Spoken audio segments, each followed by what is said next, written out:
What is up? What is up, everybody? I got to do a quick mic check. Make sure you can hear me. I don't know if you can hear me. Hold on.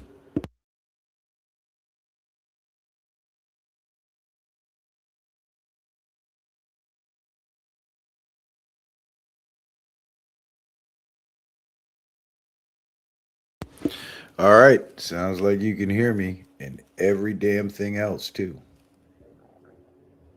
Maybe I turn the gain down a little bit. Mic check, mic check. Maybe I turn the gain down a little bit. Mic check, mic check. All right, I guess that's better. We'll just have to work with that. What is up, everybody? Welcome to another long awaited live stream. I know you guys been waiting a long time for this, and I've been waiting a long time to muster the strength to do it. And I'm starting to figure out what's happening to me. I'm getting old. That's what's happening. And I think back like 5 years ago, I was literally able to work an 8 to 10 hour day, come home, take a fifteen minute nap, put a show together, and go live 5 nights a week while working 5 days a week. And I was doing that shit like it was nothing. No Red Bull, no coffee, no nothing, just me. And I was smoking weed the whole time and everything. And now it's like, oh man, I gotta stay up till midnight. No, and I'm on the couch falling asleep at like 8:30. You know what I'm saying? So maybe that's what it is. Maybe I'm just getting old.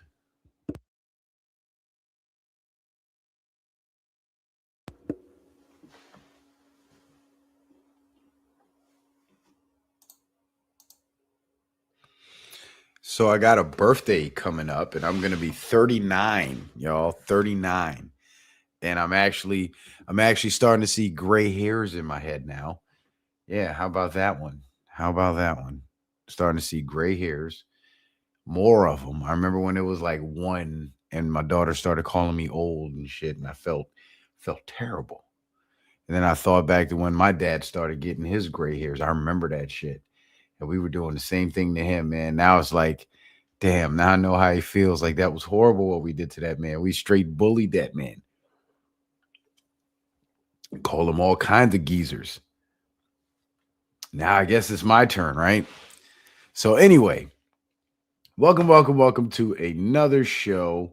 Tonight's topic is New World Powers versus the New World Order. The Great Revival versus the Great Reset. Okay? So there's some terminology in this title that probably need to be explained before we really get into things, right? Make sure you guys hit that like button, please. If you haven't hit the like button, make sure you hit the like button and say something in the comments. Because when you get the comments going, more people start showing up to the show. I don't know how it all works or why it's like that. It's the algorithm and the way they got it tuned, and they already have me shadow banned. And yeah, so help me out here. Help me out here. So the first term that you guys may not be familiar with or probably never heard before, because I kind of just came up with it on the spot myself, New World Powers. Because we are entering a new world phase right now, but we're at a crossroads. And we're at a crossroads where things can go either way. Either the great revival, meaning the revival of free energy technology, the revival of knowledge that has been hidden from the public for thousands of years or hundreds of years, like the flat earth knowledge, for example, the knowledge of the level of deception that we're under. So there's going to be a revival of people being awake. Up until about the 1920s, there was no globe earth like debate happening like that, at least not in America like it is now, you know. And back in the, centuries ago when they first came up with the heliocentric model in the globe and all of that, there was a debate, but because the people who were pushing the globe were also in charge of uh the dissemination of information, with the printing press and all that nonsense, they were able to control the narrative and silence their opposition. And they were the authority figure, so they were able to silence their opposition. So there was a debate, but it wasn't as heated as it is now, because now, for the first time in modern history, the people who have studied this ancient knowledge, ancient cosmology to be exact, that's what it's really called if you really want to get down to it, we now have a voice. And because we now have a voice, we're able to share this information even faster than the establishment can suppress it, because now it's beginning to echo louder and louder.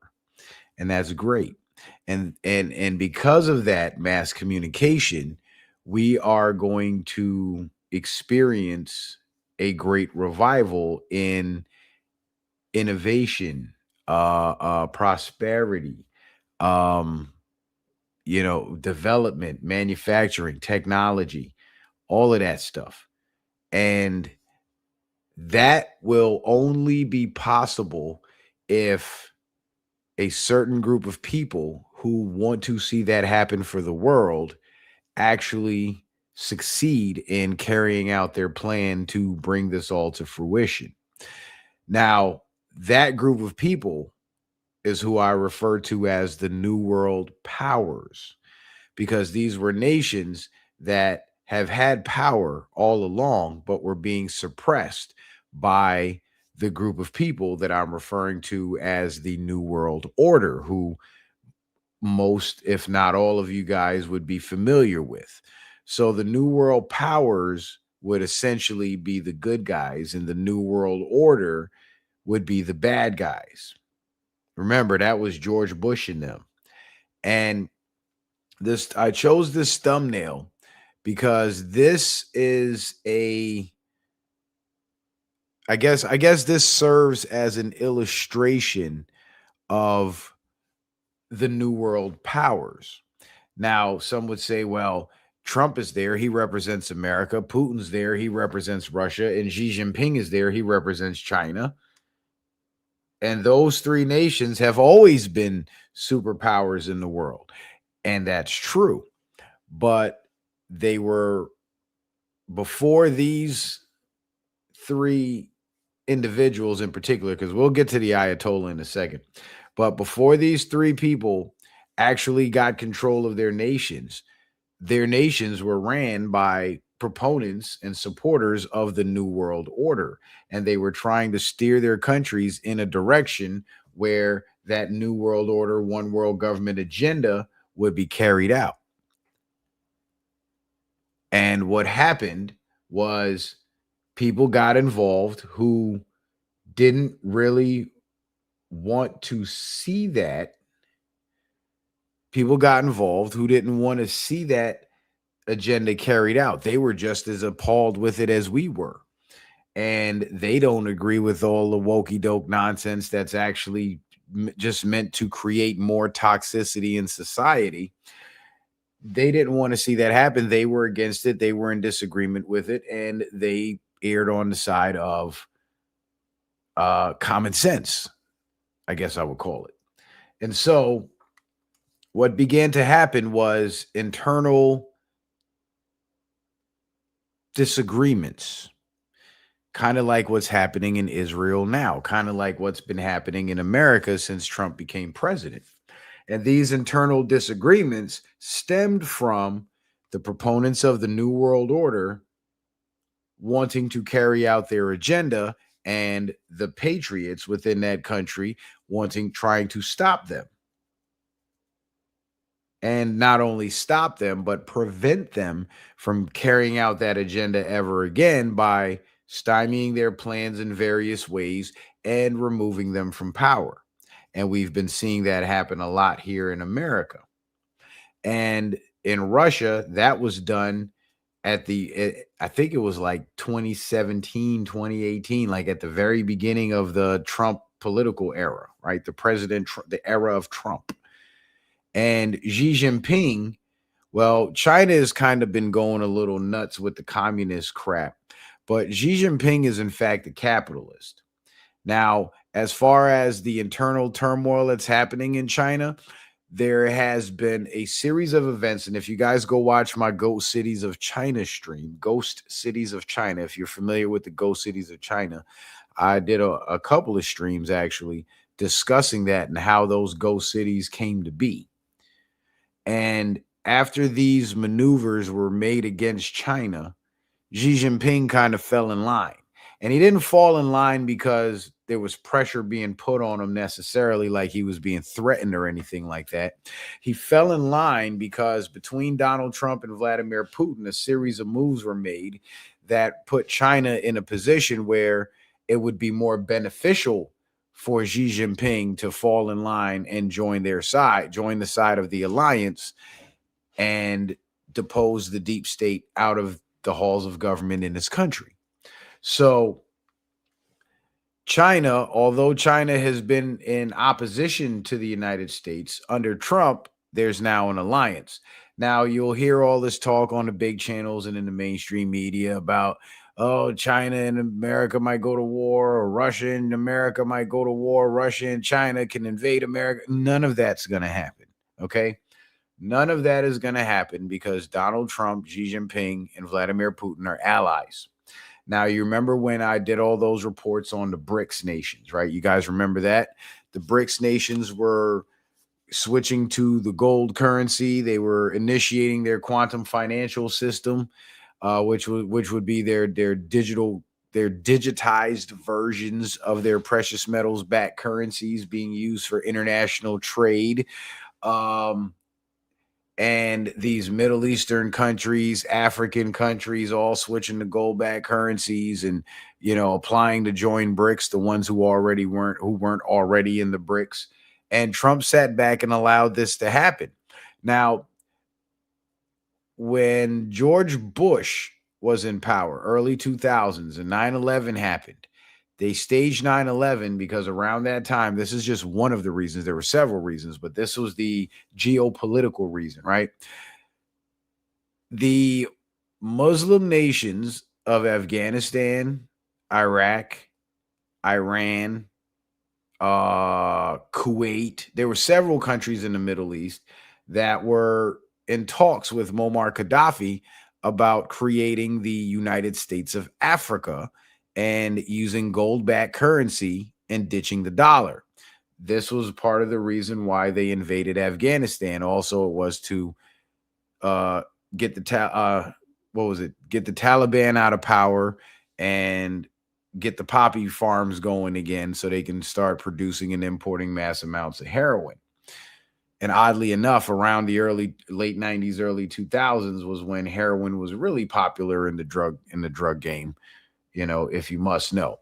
But Iraq was then destroyed and Saddam Hussein was deposed, so he would be prevented from switching to a gold-backed currency and ditching the US dollar. Then along came Obama. Obama came in and Muammar Gaddafi and the rest of his pals in the Middle East started in North Africa, began those talks again. So after 15 years of endless wars, Americans got sick and tired of, or not 15 years, but over a decade at that time of endless wars. Americans got tired of our military being used to fight these foreign wars. So Obama, supposedly being a man of the people, he decided that he wasn't going to use the U.S. military to destroy these countries that were trying to form their union and ditch the U.S. dollar. He got together with Israel and they began to fund the new generation of Al-Qaeda operatives known as ISIS and sent them into Libya to get rid of Muammar Gaddafi. And at that time, the news was telling us Muammar Gaddafi is this big bad monster and the people of his country are rising up against him and they're fighting to get him out of power so they can free themselves in order to get our support for this terrorist organization that had bombed police stations and military bases and stole equipment and uniforms, disguised themselves as Muammar Gaddafi's government agents, and went out there slaughtering innocent people. And we were over here in America being lied to by the fake news as if these guys were the good guys. Well, they were the villains.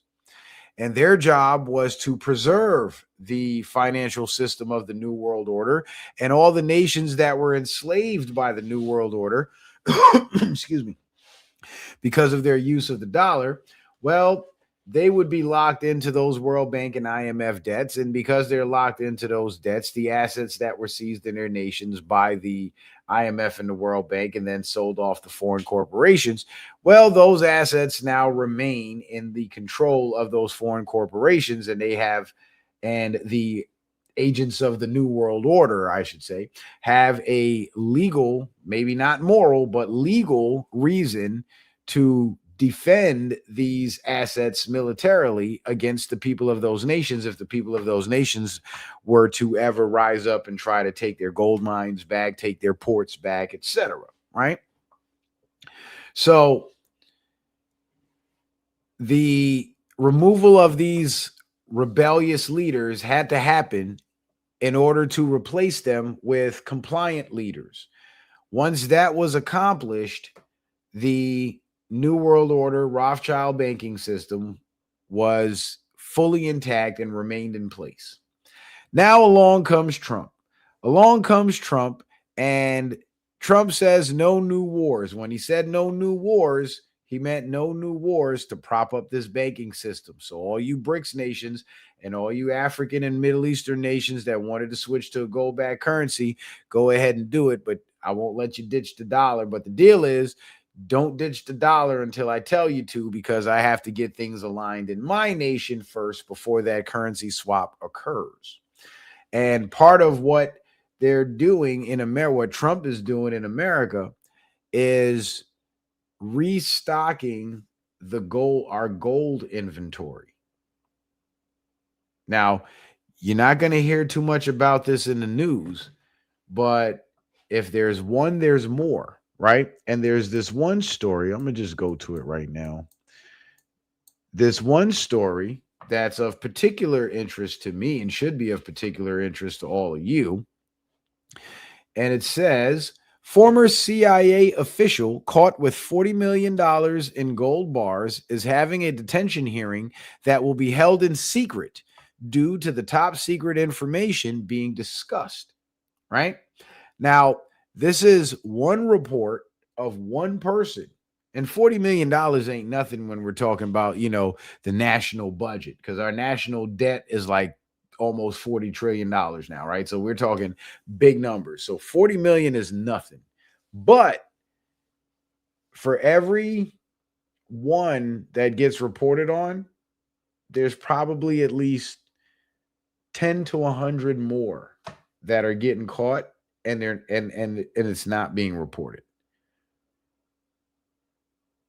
And if that is the case, that means that not only are we buying our gold back from foreign nations, but we're also recovering the stolen gold that was pillaged by previous administrations. Now, wouldn't that be interesting? Because if that's actually what's going on, and yes, I might be reaching here, but this is usually how these things go, especially when you see these reports like this. It's a one-off report to make the public believe this is a one-off occurrence, when in fact it's actually more common than you think. People getting caught with millions of dollars worth of stolen gold, right? So government officials, I should say, getting caught with millions of dollars worth of stolen gold. So basically, what's happening is not only are they buying back the gold that was sold off by the sellouts that ran our country before, but they're also recovering the stolen gold that was pillaged by those same criminals. Now, some people say all the 9/11 gold that went missing on 9/11 that disappeared in those dump trucks was also recovered. And not only that, when the Vatican was targeted, there was trillions of dollars worth of gold from nations all around the country hidden in tunnels beneath the Vatican. And if that is true, and all that gold was returned to those nations, that is that to me indicates that everybody is getting themselves in position for this currency swap from fiat currency to gold backed currency. And that is huge because the precious metals backed currency is what the New World powers want to implement because that prevents unfair trade practices with currency manipulation. Now that's a whole nother, that would be a whole nother topic for a whole nother show. So I can't really get into that right now because I still have to do some research on that myself. But basically, if everybody's positioning themselves to replenish their gold supply, then that indicates to me that a gold-backed currency is on the way. And if it has anything to do with those African nations and those Middle Eastern nations that are already using gold-backed currency, that have already made that switch, then it's safe to say that's more than likely what's going on. The swap from the fiat currency to the gold-backed currency. Now, once that happens, then the digitization of these precious metal backed currencies can happen because now if all the paper money is backed by solid precious metals with intrinsic value, then if they digitize that paper money, that intrinsic value of the precious metal that's backing it still gives that digital currency the same value. So when you digitize the cash, that cash simply has to be removed from circulation and held by, I guess, one of the trading platforms that convert to digital currency. And then the digital currency is then being used. So now you got digital currency that's backed by paper currency, but the paper currency is backed by precious metal. So there's no room for any value manipulation anywhere in that equation because everything goes right back to the precious metal. Right? So that way you can have a digital currency without running the risk of losing all your value if, let's say, the computers go down or the foreign country that you're doing business with is jacking up the price on you because they're manipulating their currency.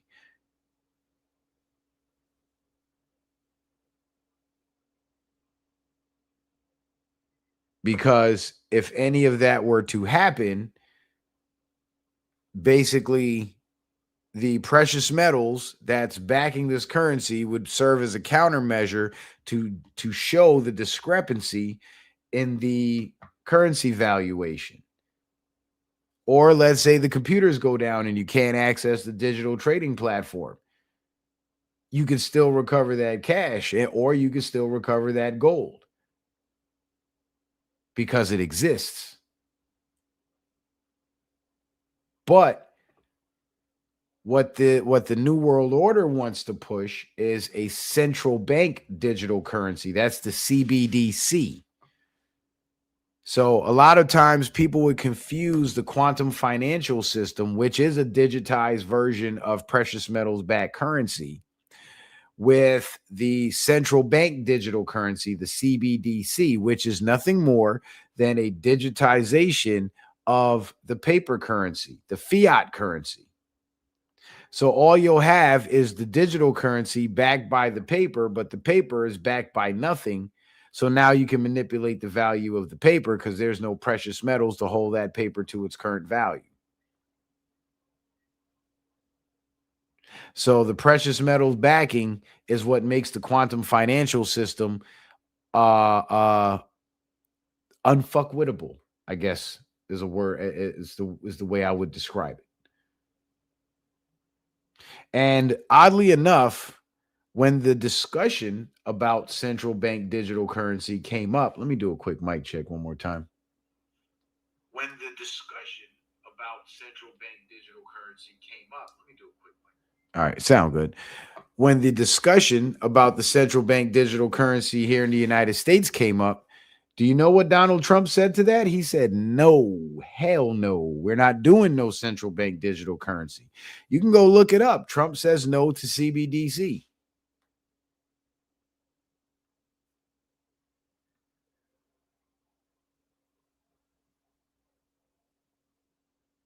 So, with his allowance of the BRICS nations to build themselves up and create their BRICS Development Bank, which is basically a competitor to the IMF and the World Bank, you also have him saying no to the digitization of the fiat currency.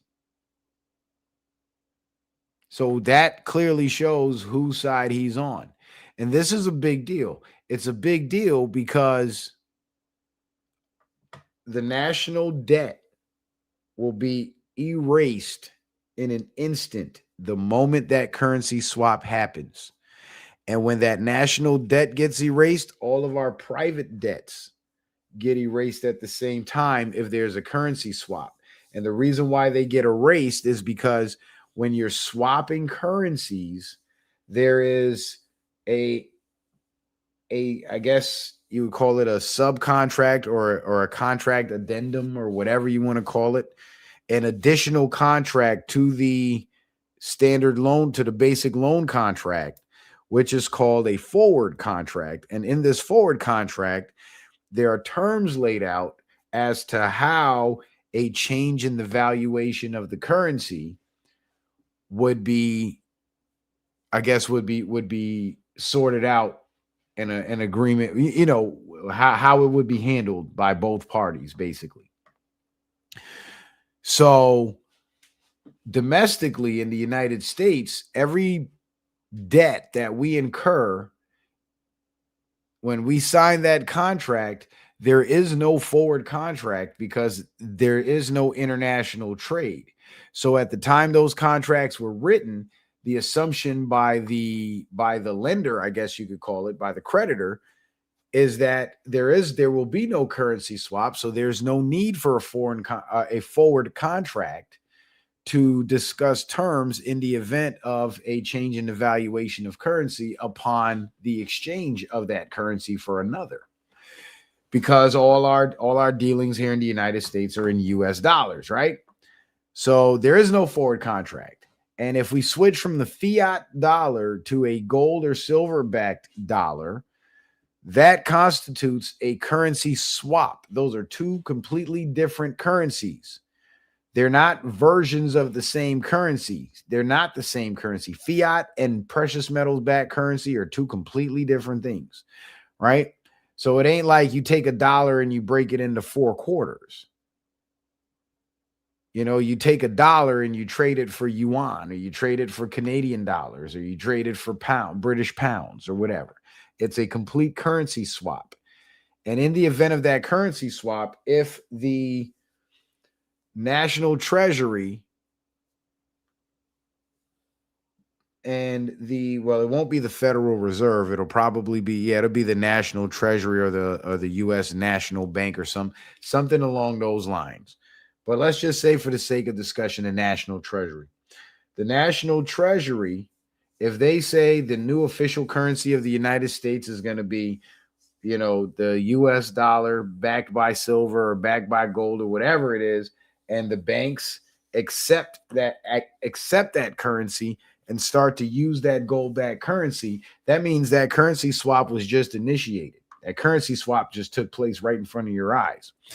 And because all of our debts are denominated in US dollars, Federal Reserve notes, if we switch from Federal Reserve notes to gold or silver backed dollars, then all those debts that were incurred under in the denomination of Federal Reserve notes now become null and void, because there is no forward contract to lay out any terms in the event of there being a currency swap. So when you read over NASARA, the National Economic Security and Reformation Act, where it says all debt will be wiped out, I believe that that's the process by which it's going to be done. The currency swap with no forward contracts to account for it.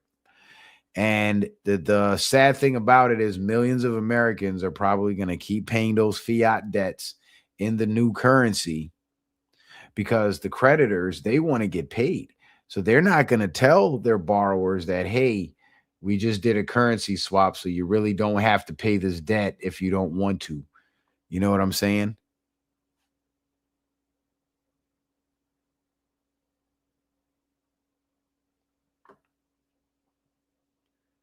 So they're just going to keep collecting that debt, and it's going to be up to you to figure out a way to work your way through that. Chances are you're probably going to have to default on it. Then they're going to put it on your credit.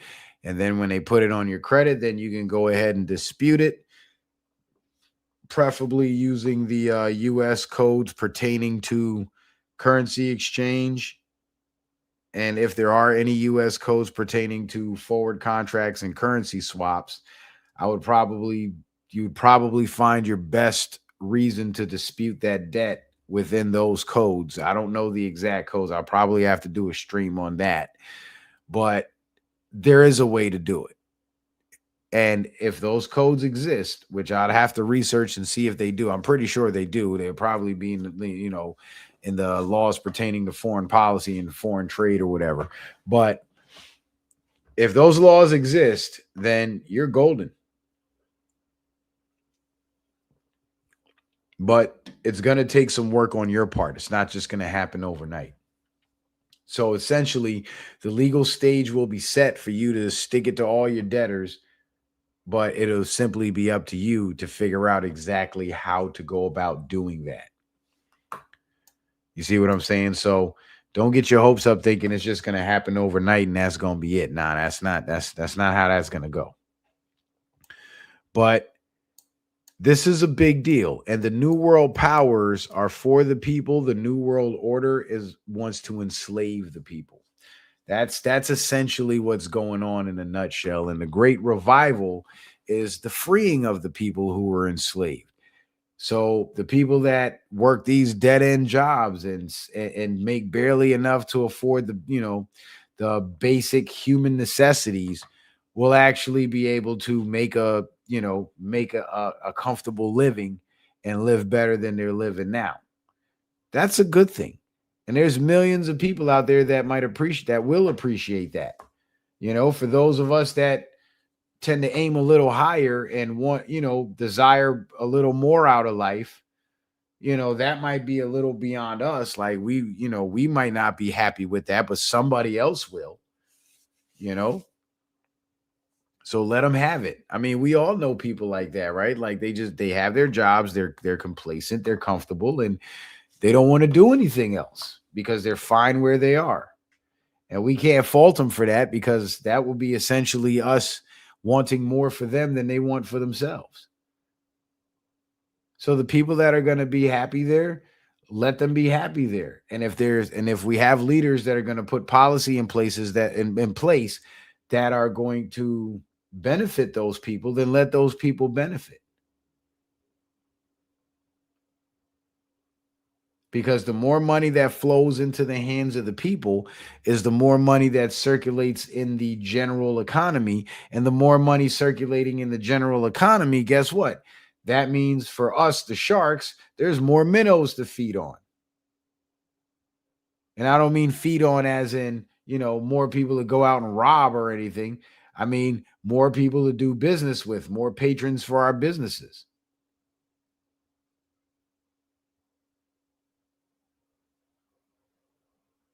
More people coming to spend money with our companies.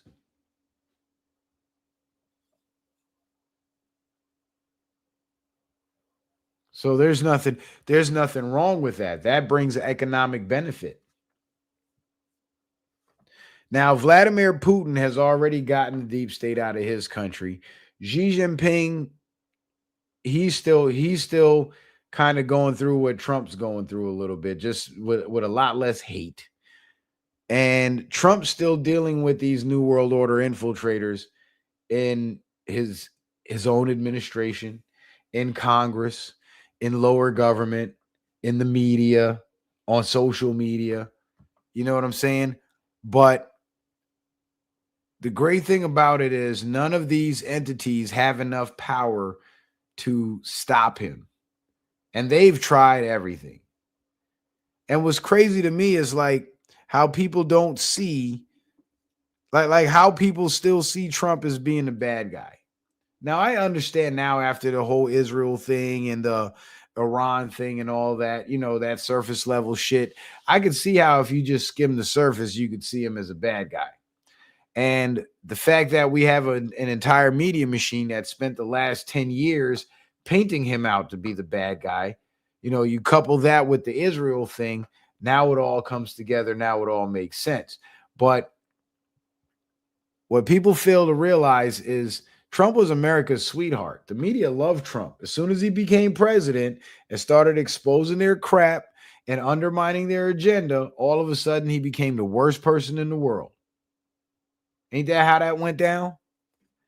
And for 10 years straight, a whole generation of adults now exist that grew up in the era of Trump bad, Trump bad, Trump bad, and they don't know nothing else. They've brainwashed an entire generation. And the reason why they've done that is because they don't want him to have the support of the people, because if he has the support of the people, his agenda to destroy their system of control will accelerate.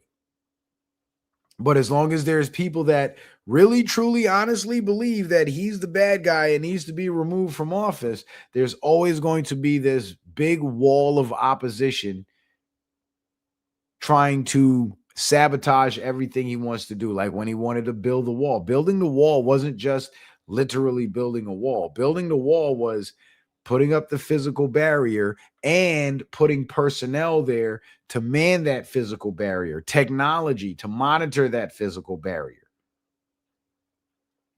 to not only prevent but deter these migrant caravans and these waves of illegals from flooding into the country.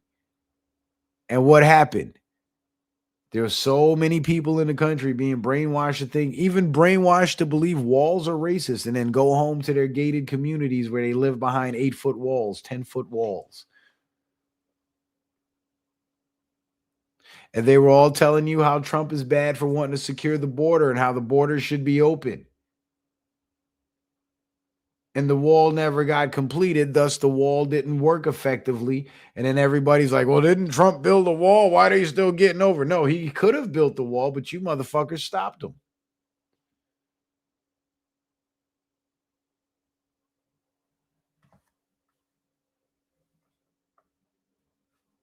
Y'all stopped him. That's why the wall's not working.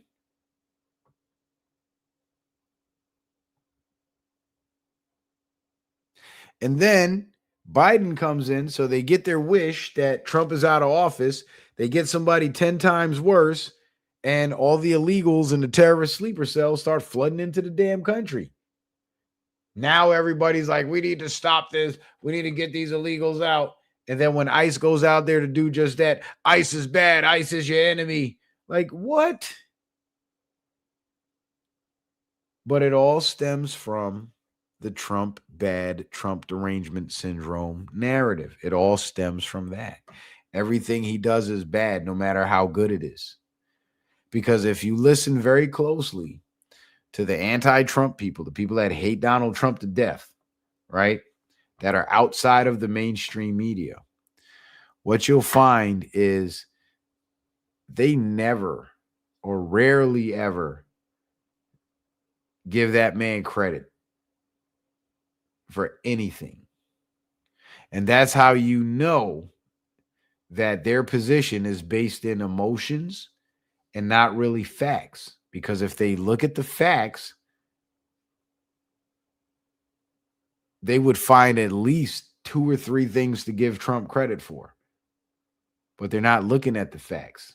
They're speaking from emotion. And this is all an effort from the New World Order to prevent Trump from becoming a part of the New World powers.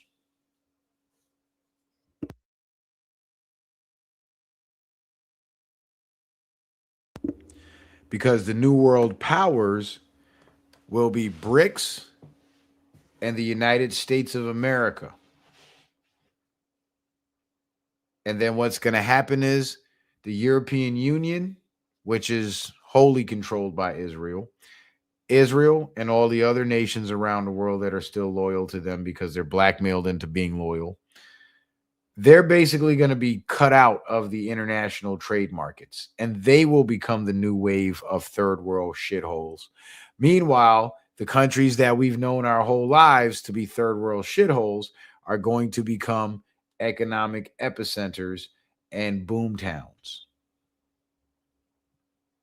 So the power shift is going to happen, and it's already happening because there's small nations in Africa that were being squeezed by the IMF and the World Bank. And now that they switched to gold-backed currencies and they got the BRICS Development Bank to give them reasonable loans at reasonable rates, they're able to develop their countries, and development is happening. And the people of those countries get to retain their assets.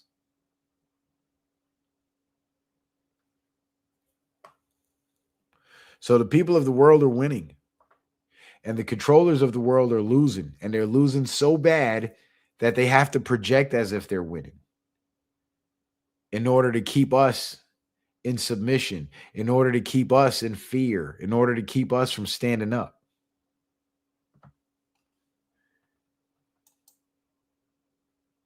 Now, remember, they tried everything to get Trump out of office. Exclusive. Justice Department launches a criminal investigation into Trump accuser E. Jean Carroll. So E. Jean Carroll is this failed author that accused Trump of raping her in some department store dressing room like 1,000 years ago, right across the street from his hotel, mind you. And she sued him and won $83 million. Well, Trump has only put up a $7 million bond, which is being held in escrow until the case is concluded. And E. Jean Carroll has not collected a dime from Donald Trump yet. So she tried to squeeze Trump financially, and she is basically out of gas now. And now she's being investigated by the Justice Department because she herself committed crimes during the proceedings of this case, or committed a crime. So while she was there accusing Trump, and the case was basically a he said, she said case, and it was based on credibility. And the way things work in court is once you get caught lying, you lose your credibility. Once you lose your credibility, if it's a your word versus their word wins automatically. That's how that works. And E. Jean Carroll is, and mind you, if Trump wins the case, he gets his $7 million back, and E. Jean Carroll gets nothing, and I think she gets stuck with a bill. But the Justice Department has launched a criminal investigation into E. Jean Carroll, the former magazine columnist who accused President Donald Trump of sexual assault, according to multiple sources familiar with the matter.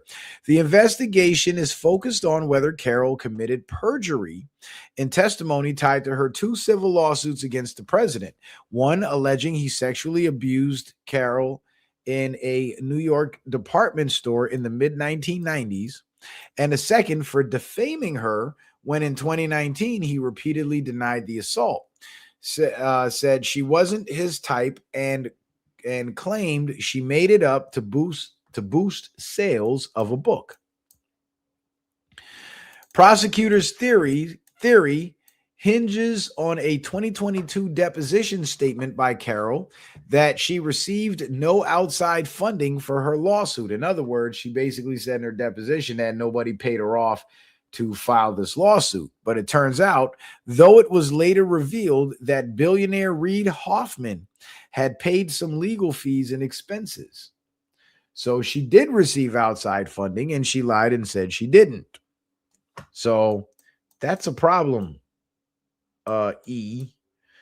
Carroll's team declined to comment for this story. Attempts to reach Hoffman on Wednesday were unsuccessful. And there's a little bit more to the article, but that's pretty much the gist of it. So that's what she's being investigated for. And even if the investigation turns up nothing, what it does is it helps Trump's case in the appeals process, because now Trump's lawyers can still use that as a way to discredit her. So even if the Justice Department says, you know what? The case isn't serious enough. We're not going to charge her. She's 82 years old. We're going to let her walk, right? It's now public record that she lied in her deposition. She said she did not receive outside funding when she actually did receive outside funding. So that alone destroys her credibility. So now that her credibility is destroyed, she's either got to drop that case and walk away or fight it to the bitter end and get an unfavorable judgment. So that's her options right now. Those are her options at the current moment because of the situation she created. But the whole story was a lie. It made absolutely no sense the way she told it. And the fact that she waited 30 freaking years to say something about it is very telling. Because it's been her and a long list of other accusers that just mysteriously came out of nowhere once Trump became president. So there's clearly it's clearly politically motivated. There's no question about it. And the media is in on it and the courts are in on it. We've seen what they did with the 2020 election. So that should come as no surprise. And shout out to my brother Lee14224 for the PayPal. Shout out to my brother D. Allen Warren for the Cash App. He said flat motherfucking power. And shout out to Sarah for the Cash App. She says, welcome back, beloved. Shout out to you, Sarah.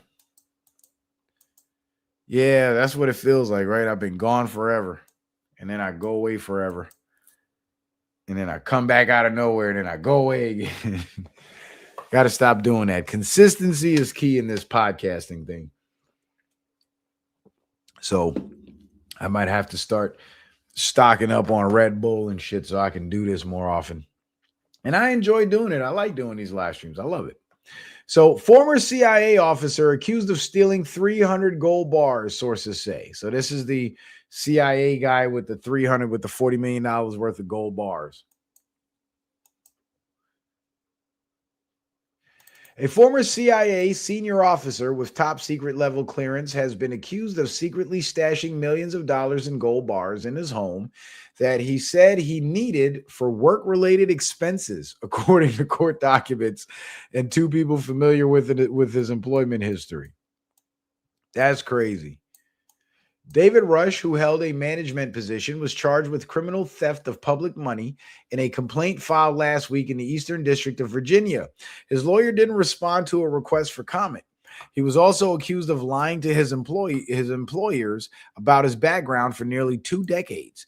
Asked about Rush's case, a CIA spokesperson said in a statement, joint statement with the FBI, that the FBI had arrested a person after a referral from the agency. After a CIA internal investigation identified potential violations of the law, CIA Director John Radcliffe referred the information to the FBI for a law enforcement investigation. The written statement said, "The FBI is working closely with our partners at the CIA and the Department of Justice as we continue to investigate this matter fully. We are committed to following the facts, ensuring accountability, and pursuing justice in accordance with the law. The case raises questions about the effectiveness of the federal government security vetting, which is supposed to ensure intelligence officers or other government employees don't betray the public trust or spy for foreign countries." Well, they've definitely failed in that aspect, haven't they? The U.S. government conducts background investigations on every prospective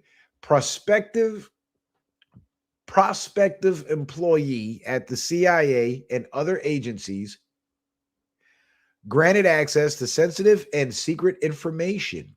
And after employees are hired, the government continues to monitor their financial activities, travel, credit records, and other information through automated checks to ensure they aren't vulnerable to blackmail. Now, there's some this paragraph right here is very telling.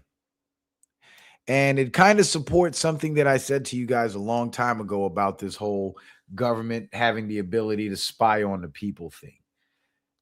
the entire government spy apparatus where they spy on us through our cell phones and all that shit, they have the capability to use it against the people, and they do routinely. But the main reason for that spy network is to spy on their own people, to make sure everybody's in line. That's what that shit was about.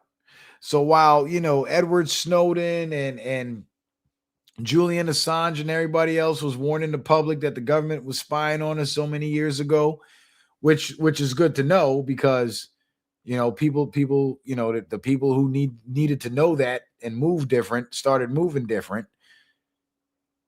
It was mainly designed to spy on their own people. It wasn't really meant to be used against the public, even though it is.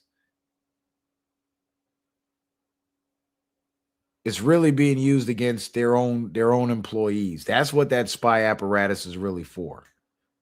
And it would make perfect sense, because what's the point in spying on a regular working guy that just gets up and goes to work every day and does the same shit every day? There's really no point in that.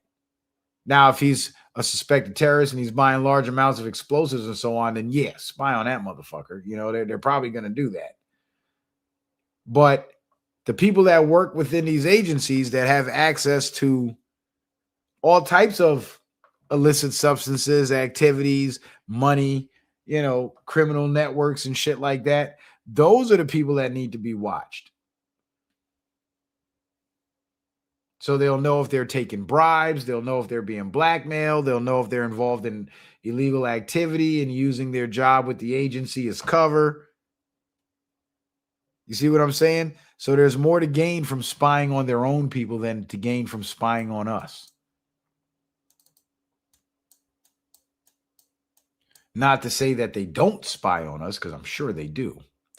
The Defense Counterintelligence and Security Agency, which falls under the authority of the Office of the Director of National Intelligence, oversees the background check program known as continuous vetting.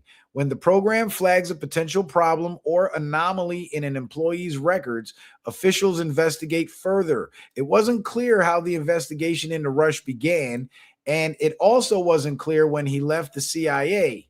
His home was raided just last week.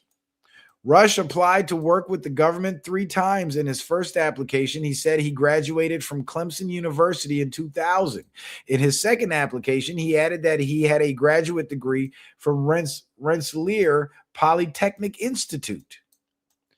On his third try in 2009, he succeeded, and he included those degrees and an aircraft test from the U.S. Naval Test Pilot School, according to court documents. In applications for promotions, he said he'd been a thesis advisor at the Air Force Institute of Technology. Rush also told employers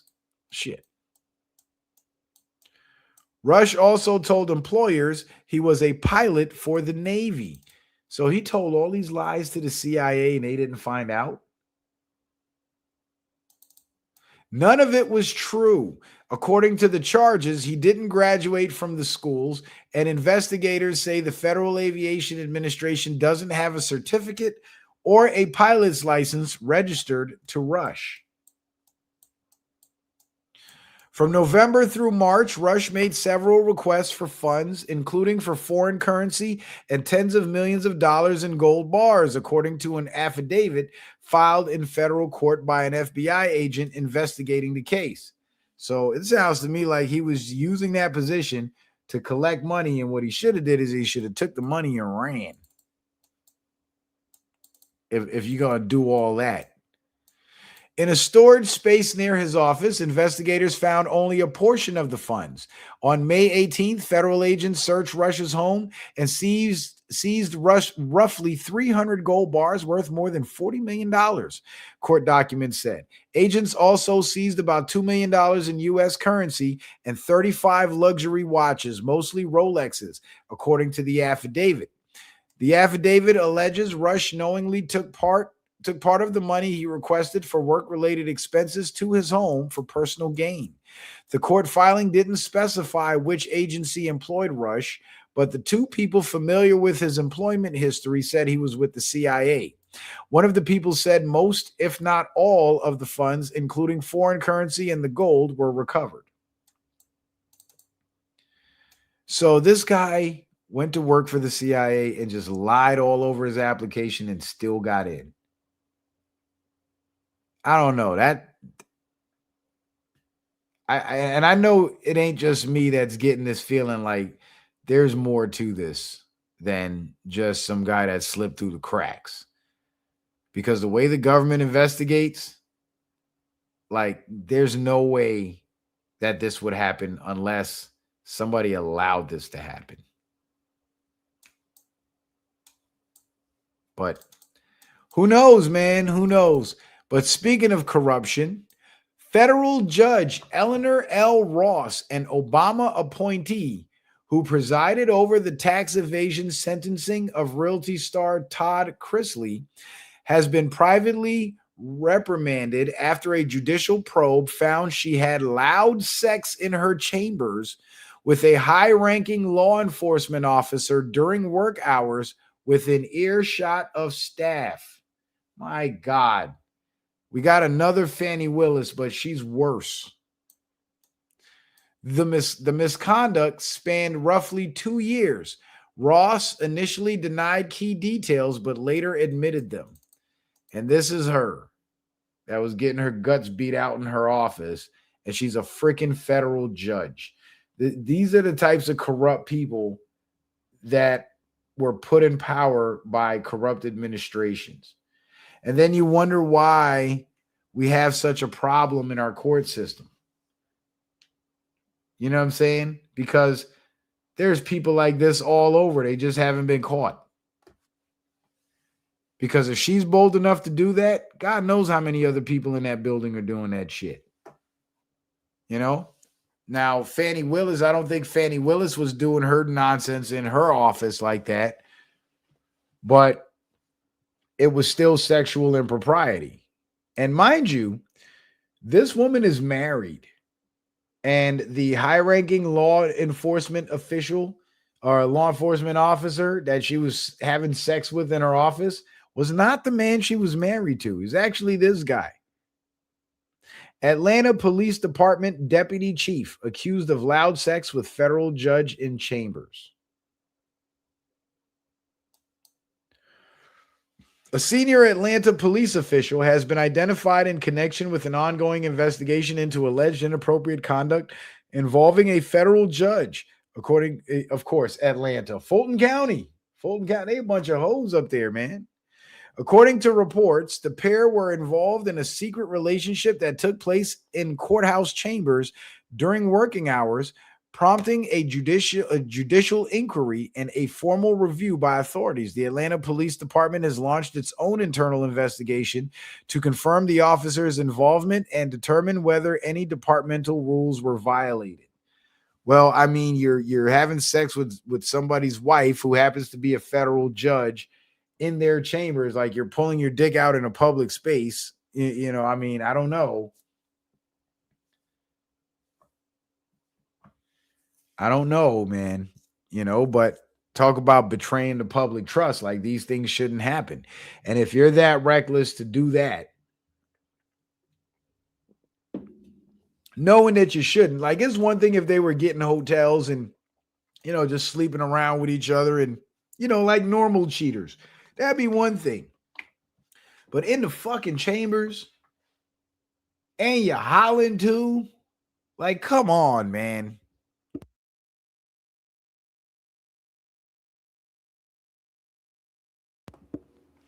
Come on. And I'm sure there's other judges that be, you know, getting it in at work with their coworkers. People do that shit all the time. But they're discreet about it. You know, like, be discreet about your shit. But they don't care because, you see, she's a federal judge. The power has gone to her head. She thinks nothing's going to happen. It's all good. She could do what she wants. You know what I'm saying? That's not cool. That's not cool at all. Because if they're willing to behave that unethically and they hold such high sensitive positions, where the fate of people's lives are literally in their hands on a daily basis. Like, that's problematic. That's not cool at all. That's scary. It's frightening. But anyway, let's get on with it. Marjorie Taylor Greene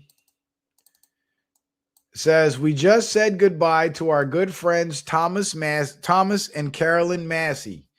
The Civil War in the Republican Party is successfully gutting the true America firsters like myself, Thomas, and others.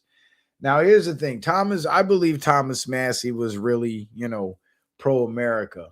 But at the same time, I don't know, because I haven't followed much about Thomas Massey. You guys might know a little more about Thomas Massey. But with the whole new redistricting thing, if the Republicans lose Thomas Massey, the Democrats just lost a whole bunch of seats due to all the gerrymandering that they were doing in the past that's now being undone. So they're losing more seats than the Republicans are losing. But Marjorie Taylor Greene is one of those people that got mad at Trump about the Epstein files and even started accusing Trump of being in the Epstein files, which isn't true at all. Trump is only mentioned in the Epstein files with the pedos talking bad about him. And he's mentioned in the Epstein files when all the crazies, when the FBI put out a public call, or the Justice Department put out a public call for any possible victims to come forward. And a bunch of people that were politically motivated came forward saying that Trump was partying with them and partying with Epstein, none of which turned out to be true. So Marjorie Taylor Greene kind of made herself look stupid when she turned against Trump.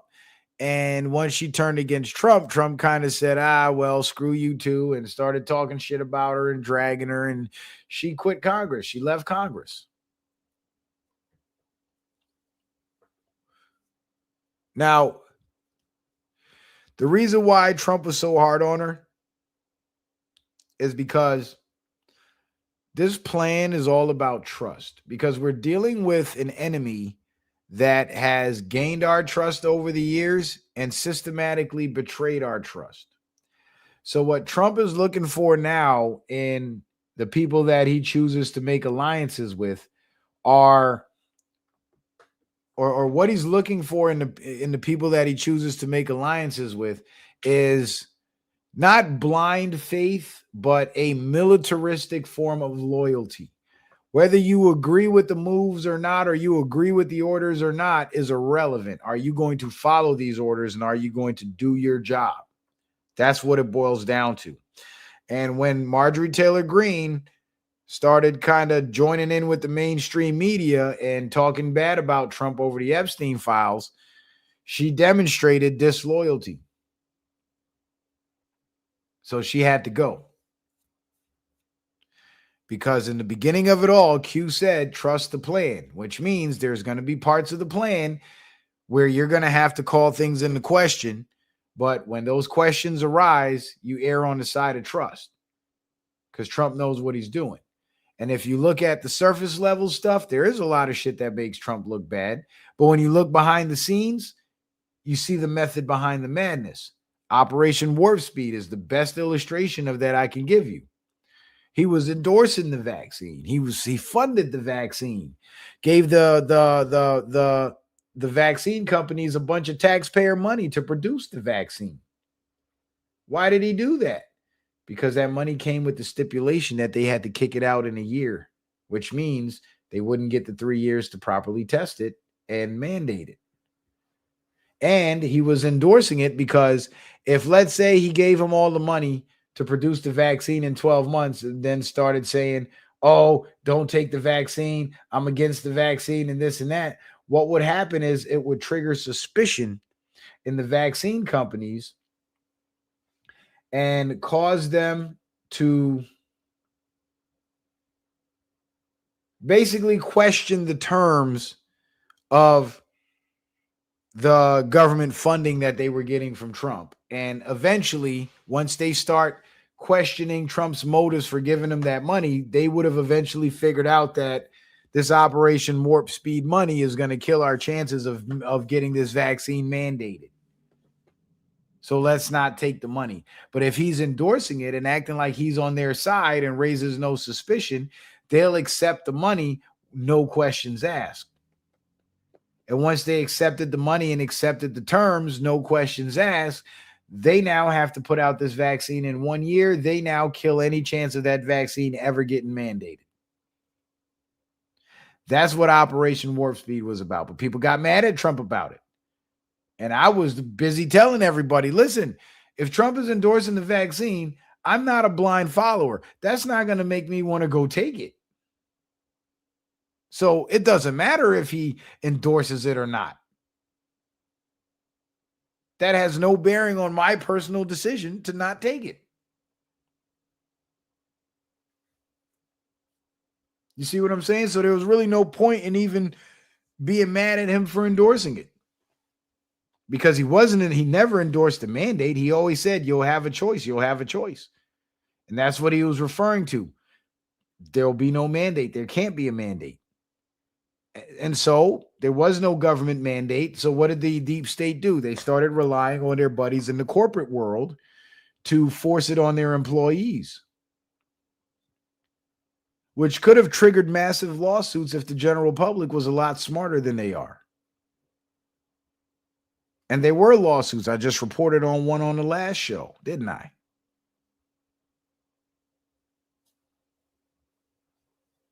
And then the Supreme Court ended up striking down the employer mandate because it's an experimental vaccine. You can't mandate an experimental vaccine. That's federal law.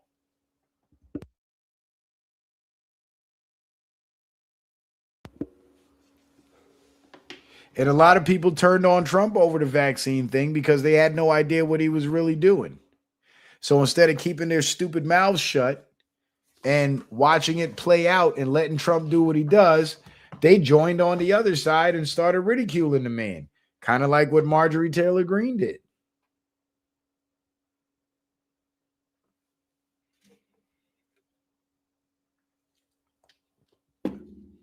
Why do you think the FBI took so long, the Justice Department took so long to put out the Epstein files? Because there was nothing in there to hurt Trump. If there was anything in the Epstein files to hurt Trump, Biden was in office for 4 years and his people was running the country for 4 fucking years and they never put that shit out. Why not? Why not? Because it makes all of them look bad. That's why not. But that's neither here nor there. Dan Bilzerian. I like Dan. Dan says, if I were U.S. president, the first thing I would do is declare war on Israel. And that's all fine and dandy, Dan, because I agree with your sentiments on Israel. I just disagree with that strategy. And here's why I disagree with that strategy. Because that strategy goes against what Trump's ultimate strategy is. Remember what Trump said? Never tell your enemy what you're going to do. You just do it. And publicly announcing your plans to move against the enemies that control the world will get your head blown off. Ask JFK about that. Oh, wait, you can't because he got his head blown off. Remember? And what Dan Bilzerian is not taking into consideration, unless he's controlled opposition, what he's not taking into consideration is the fact that Israel has sleeper cells all across the United States. And a lot of those people, here's the irony of the whole thing. A lot of those people that are mad at Trump for not coming out and publicly denouncing Israel and saying he ain't fucking with Israel and all that shit, and they want him to say that, they go to work every day in high-rise buildings that are owned by small hats and possibly have those buildings wired with explosives like 9/11, ready to collapse that whole building with them inside the minute Trump comes out and denounces Israel. Because that would happen. If Dan Bilzerian got his way and Trump openly declared war on Israel, Israel would start striking the United States with 9/11 style attacks, collapsing apartment buildings, collapsing high-rise buildings, bombing open spaces, sending out mass gunmen to commit shootings and all that shit. That's the street. They will turn the fuck up, is what I'm saying. And people like Dan Bilzerian and other people in the general public that hold this stance and don't understand the need for Trump to carry out this agenda covertly If they were the ones making the decision, that would be their fatal mistake, and that would basically disrupt the entire plan. Because remember what happened with JFK. They blew his head off, got him out the way. They put LBJ took over, and it was back to business. That quick.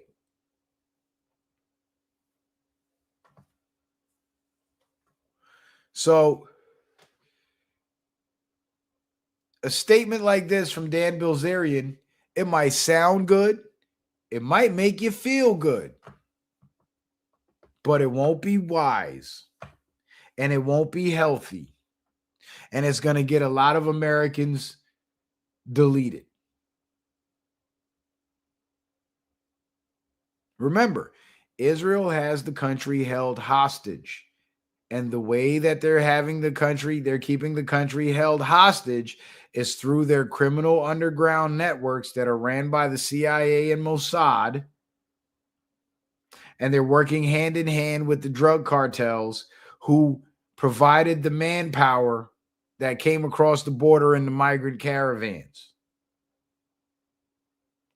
So the only way to defeat Israel and sever ties with Israel is to disrupt their underground networks, cut off their funding sources, let them expose themselves and turn the whole world against them, take over their military, and then neutralize them. Neutralize them in the sense of strip them of their decision-making power when it comes to military action. And that's exactly what Trump has done. Here's another thing Trump did that people are going to be mad about, but I'm going to break it down to you. Congress just voted to fuse the U.S. military with Israel's and buried it on page 847 so you wouldn't notice. Section 224 of the $1.15 trillion NDAA, that's the National Defense Authorization Act, doesn't fund Israel. It makes Israel part of the Pentagon forever. No exit, no debate, no vote. Congress quietly moves to integrate U.S. and Israeli militaries. In a major step towards making military aid less visible to the public, the House's 2027 NDAA would further integrate the two countries' armed forces. So essentially, what happened here in the National Defense Authorization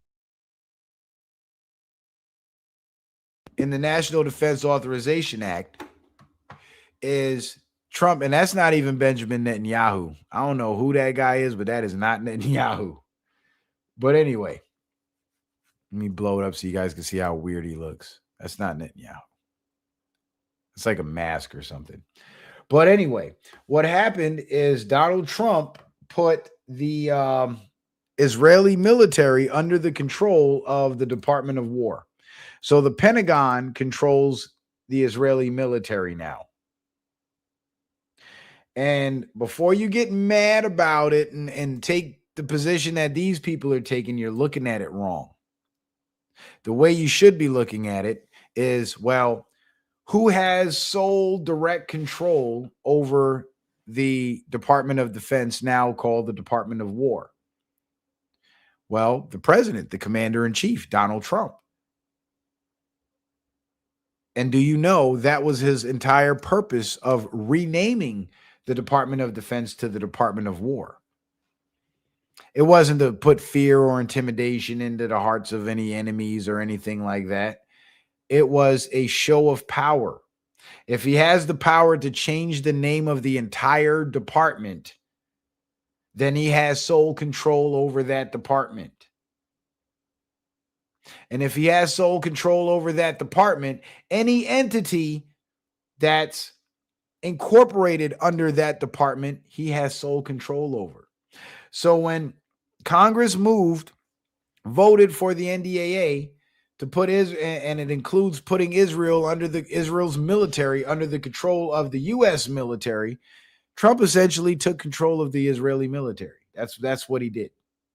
Now Israel can't fire a shot or drop a bomb without his authorization. And if they do, it's going to be treated the same as a U.S. military unit disobeying a direct order, or military personnel disobeying direct orders. So Trump just put his foot on their necks. But you see, again, people aren't thinking these things through. Like, the commander in chief has sole control over the Department of War. So anything under the Department of War, the commander in chief has control over. Now, people are saying maybe the next argument would be, well, what happens when Trump's out of office? Well, what happens when Trump's out of office is it's up to the Electoral College and the people that vote for these electoral votes to decide who's going to be the next commander in chief and what are they going to do about the Israeli military.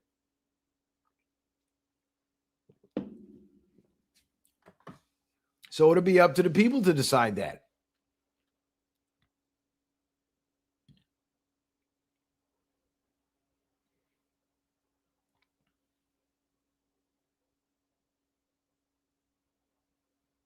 You see what I'm saying? And I'm seeing these conservatives and all these people online all outraged about this without even giving it a thought. But once you give it some thought, you realize, oh shit, he just annexed the whole Israeli military. He literally took Israel's military from them. That's what that move is.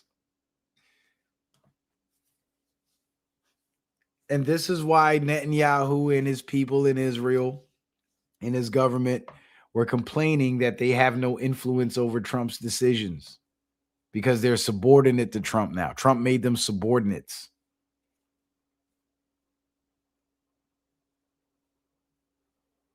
You see? And this is why the whole act of going to war with Iran and being friendly with Israel had to be played out that way. Because if Trump did what Dan Bilzerian said to do, or said he would do you think for a second that Israel would agree to let Trump take control of their freaking military? Absolutely not. So that's making a statement like that. If Trump would have done that, that would have eliminated any possibility of him being able to annex the Israeli military.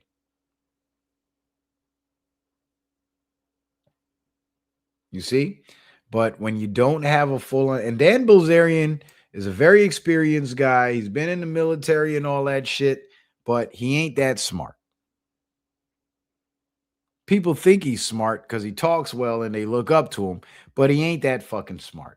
Because if he was, he would see the detriment in making that statement. If he were president, he would see how much of a mistake that would be. But he doesn't see it because he ain't that fucking bright. He's a grunt. He ain't that bright. He's not an intellectual.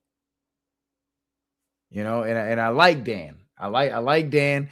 I like his stance on Israel. I like his hard line on Israel. I like that. I just don't like the fact that he's now using his position of influence to misguide people. Almost seems like controlled opposition, to be honest. But we'll see. We'll see. Now, this is where things get even more interesting. So we have the Trump administration tells prosecutors to stand down on Venezuela leader, sources say. So the acting president of Venezuela, Delcy Rodriguez, was under investigation from the Justice Department, I believe. And she was under investigation because the Venezuelan government had been deeply involved in the drug trafficking from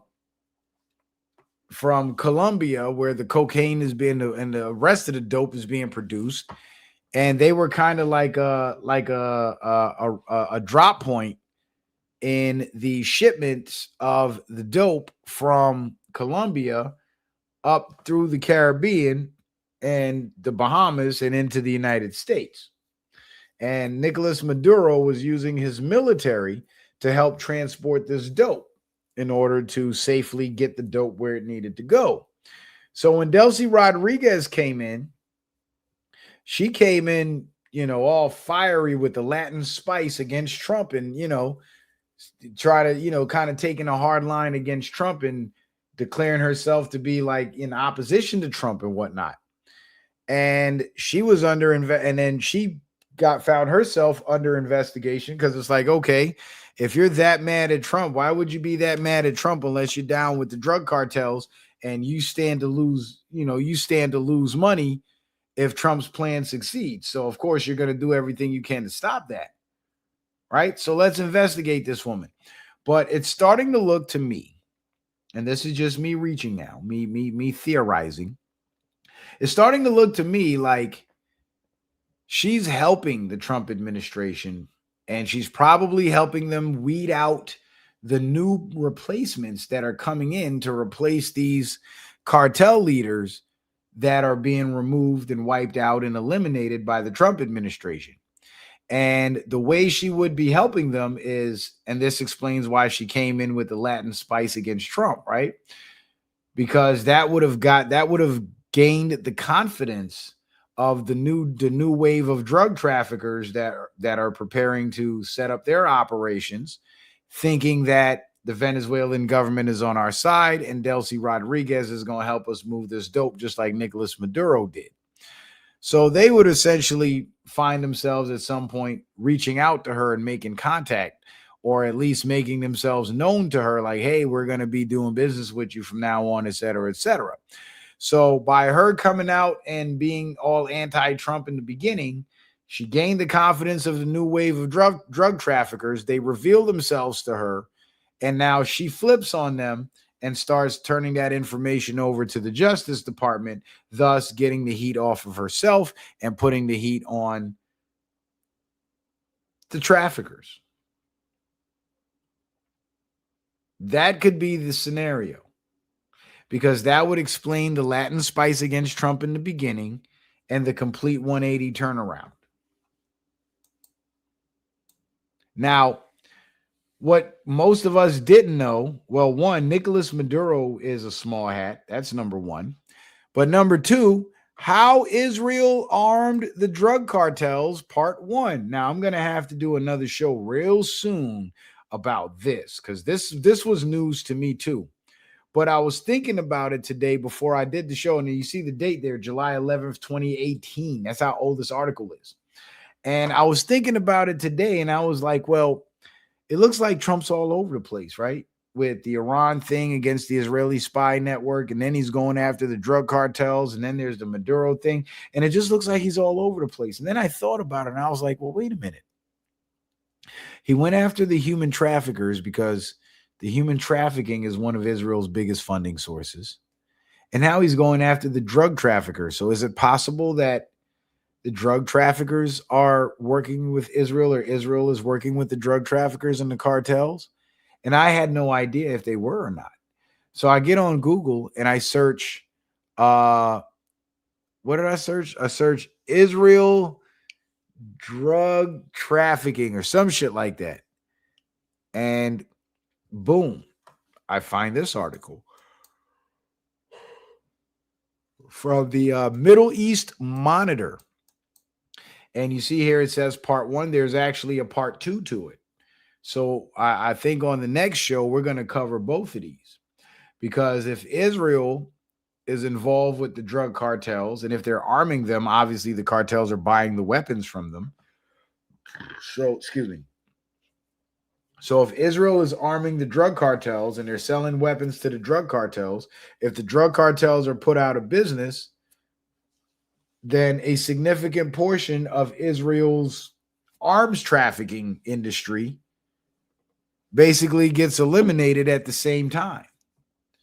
So is it possible that just like the human trafficking operations served to undermine Israel's interest, the anti-cartel and anti-drug operations serve the same purpose?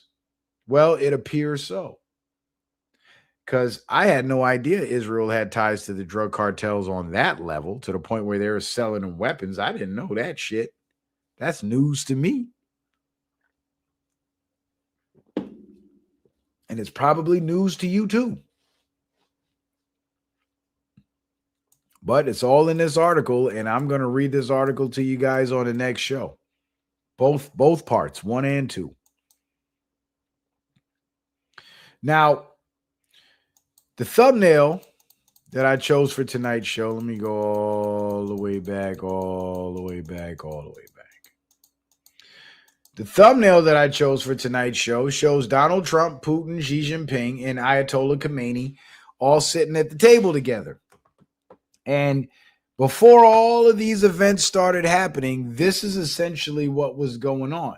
These guys were having sit downs and taking meetings with each other all throughout 2025 before any of this craziness started to kick off. This war with Iran started to kick off, this fake war with Iran. So it seems like all the meetings they were taking, based on the timing of those meetings, appeared to be planning. Just like when the Afghanistan withdrawal happened under Biden.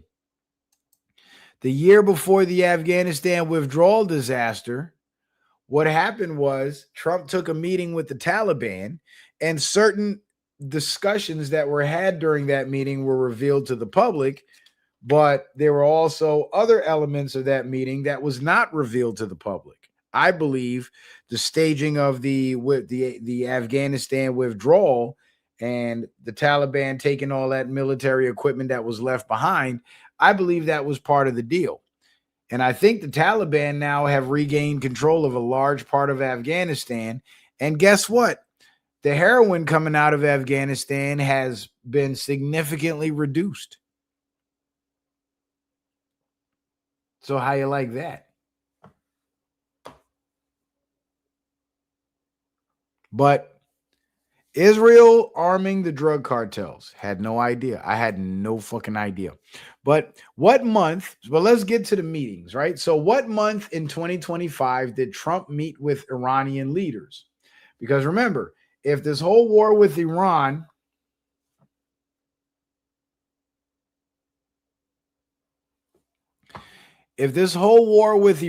is staged, then there had to be a planning phase, right? And I know it's staged because Russia and China have not retaliated against the U.S. because there's nothing to retaliate against. But I got on ChatGPT. Boy, ChatGPT is so handy. What month in 2025 did Trump meet with Iranian leaders? Because, if he's going to stage a war with Iran, surely he had to sit down with them. And guess what? If you mean a direct meeting between Donald Trump and Iranian leaders in 2025, there does not appear to have been a face-to-face Trump-Iran leadership meeting. However, U.S.-Iran talks tied to the Trump administration began in April 2025. The first round of negotiations was held on April 12th, 2025 in Oman, involving Trump's envoy, Steve Witkoff, and Iranian Foreign Minister Abbas Araghchi. So there was a meeting between the U.S. and Iran before this whole staged war happened. Interesting. These were indirect, mediated talks connected to Iran's nuclear program. Well, that's what they say it was, but we don't know because we weren't there. What month in 2025 did Trump meet with Russian leaders? If you mean Donald Trump meeting or speaking with Russian President Vladimir Putin in 2025, there were a few notable contacts. February 2025, Trump and Putin held a widely reported phone call on February 12, 2025. It was described as their first direct leader-to-leader conversation after Trump returned to office. So that was in February. Now, fast forward to August. Trump and Putin reportedly held an in-person summit August 15th, 2025 in Anchorage, Alaska. And that's when Putin went to meet with Trump on the military base in Alaska. So this was probably when Trump and Putin were going over the plan to get Israel out of here. And Trump was basically telling Putin about the planned staged war with Iran to target, the Israeli spy networks in Iran. So you got Trump meeting with the Iranians, you got Trump meeting with the Russians. It's all being set up. This is the setup. What month in 2025 did Trump meet with Chinese leaders? Remember, China China is an ally to Iran. China would have had to attack the U.S. along with Russia, right? But if Trump had a meeting with the Chinese, it was probably to discuss that, hey, this war is going to be staged. Don't lose your shit. Donald Trump met with Chinese leader Xi Jinping in October 2025 during the APEC meetings in Busan, South Korea. Their face-to-face summit took place on October 30th, 2025, focusing largely on trade tensions and U.S.-China relations. You see that? Focusing largely. That means there were other discussions about other things that are not being mentioned publicly. If you met a different 2025 contact, for example, a phone call rather than an in-person meeting, Trump and Xi also spoke by phone in June of 2025.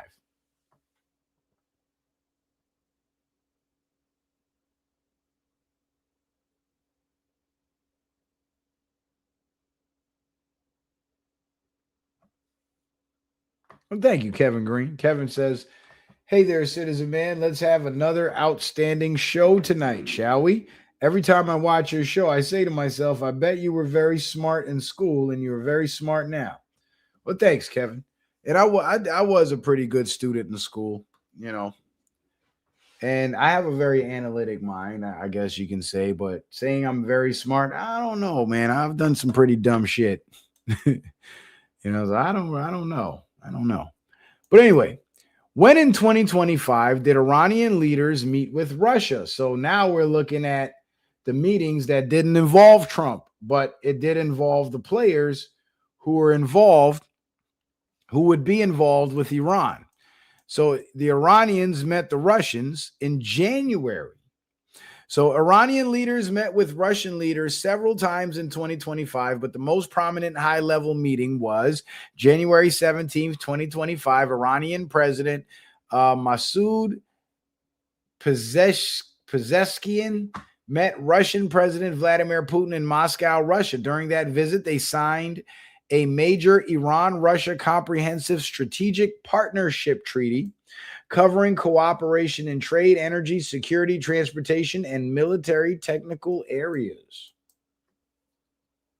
Okay. Other notable Iran-Russia leadership contacts in 2025 included February 2025, Russia's Foreign Minister Sergei Lavrov met Iranian leaders in Tehran, including President Pezeshkian, to discuss, I don't even know if I'm saying that right, to discuss strengthening ties in regional issues. If you met a specific Iranian leader, for example, the supreme leader, president, foreign minister, or military officials, I can narrow it down. Well, we don't need to narrow it down. All we need to know is, did members of the Iranian government meet with members of the Russian government a year before this whole staged war with Iran took place? And the short answer is yes. So there were a series of meetings between all of these people who are, would be, and should be involved in this Iran thing. When in 2025 did Iran meet with China? Iran and China had several diplomatic meetings in 2025.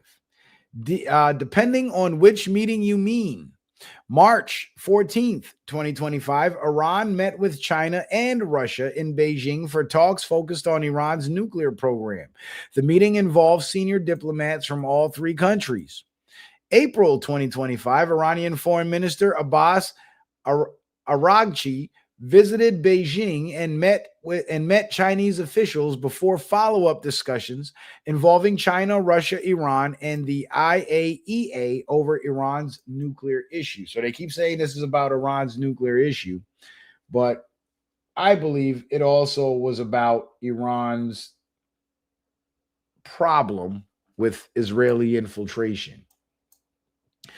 Again, in July 2025, Iran held talks with Chinese officials on the sidelines of Shanghai Cooperation Organization, SCO, Foreign Ministers Summit in China.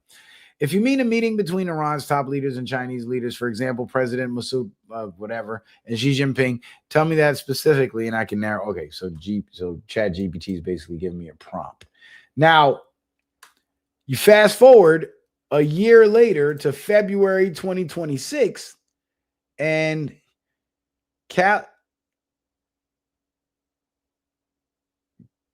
calcalistech.com. Yeah, I said that right. I had a brain fart there for a second.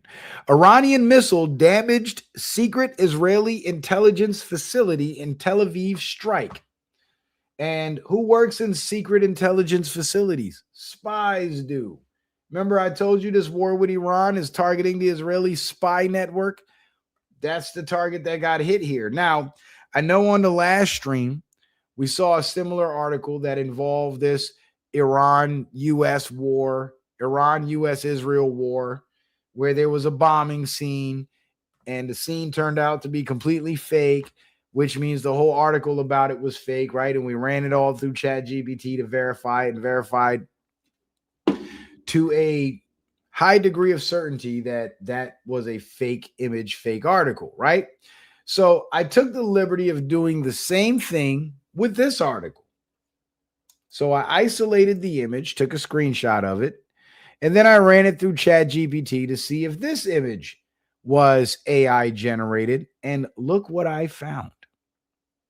Remember, the U.S.-Israel strikes on Iran were AI generated and fake, right? But the Iran strikes on Tel Aviv, which Tel Aviv is supposed to be completely untouchable, by the way. We now have to analyze the other side and see if this is fake. And ChatGPT says, I can't determine with certainty whether an image is authentic or AI generated from the image alone, but I can look for visual clues.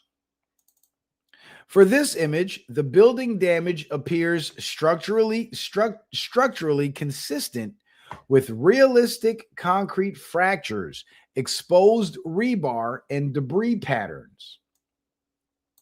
The people in the scene generally have plausible proportions and poses, which was not the case with the Iran picture, right? AI-generated images often contain distorted limbs, faces, or equipment. I don't see obvious examples here.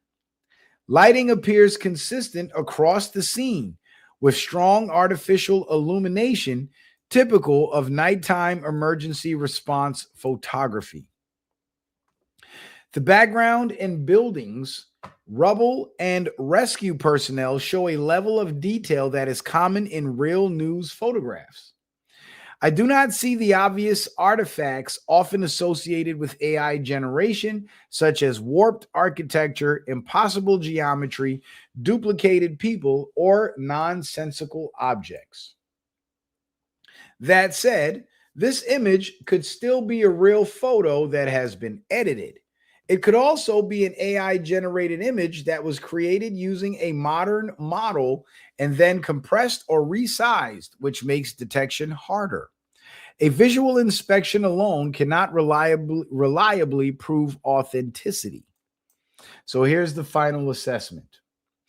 It is more likely a real photograph than an AI-generated image, but I would only assign moderate confidence, around 70 to 80%, not certainty. So ChatGPT is basically saying that the image that was shown in this article has a 70 to 80% possibility of being a real photograph. A far cry from the airport in Iran article that I read to you guys on the last show. So while the U.S. and Israel, or the U.S. and the mainstream media, are faking the attacks on Iran, Iran's attacks on Israel are real, as far as we can tell.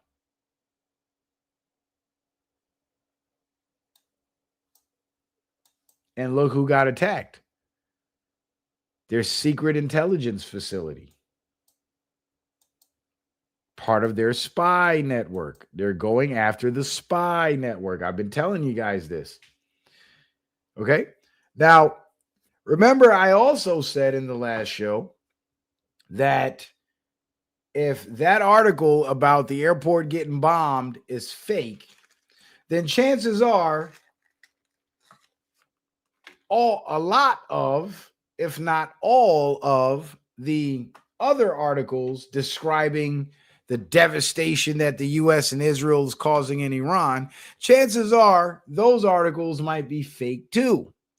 So I did the same thing that I did with the Iran airport picture or article. With this article, satellite images show burning Iranian naval ships. And this is from, I believe, the New York Times. And of course, those burning Iranian naval ships are supposed to be Iranian naval ships that the U.S. had sunk or had destroyed, right? Right. I mean, after all, it's the New York Times. They wouldn't lie. So I began my analysis. I did the same thing that I did with the last two articles. I isolated the image and then ran it through ChatGPT, asking ChatGPT, is this image real or AI generated? Oh boy, and this one's going to be interesting. It says, I can't determine with certainty from a single image alone, but I can give you a visual assessment. This looks more like a real satellite aerial image than an obvious AI generation. Reason it leans real. The shoreline, harbor layout, breakwaters, and industrial structures show consistent geographic engineering patterns. The smoke plume appears to interact plausibly with the wind and water surface. The image has the kind of soft detail, haze, and uneven resolution common in satellite imagery. Okay, so maybe I was wrong. Maybe it's a real article, right? But watch this. Watch this. That said, there are a few things that make me cautious. Some areas look slightly smeared, low detail, which could come from image compression, a screenshot of satellite imagery, edited, unsampled content, or AI enhancement. Without the original source metadata or reverse image search, I can't verify authenticity. My assessment, likely a real satellite image or screenshot of one, not obviously AI generated, but possibly edited or reposted out of context, right? So as far as the image itself, ChatGPT is saying, well, it looks like a real image. But here's where it gets interesting.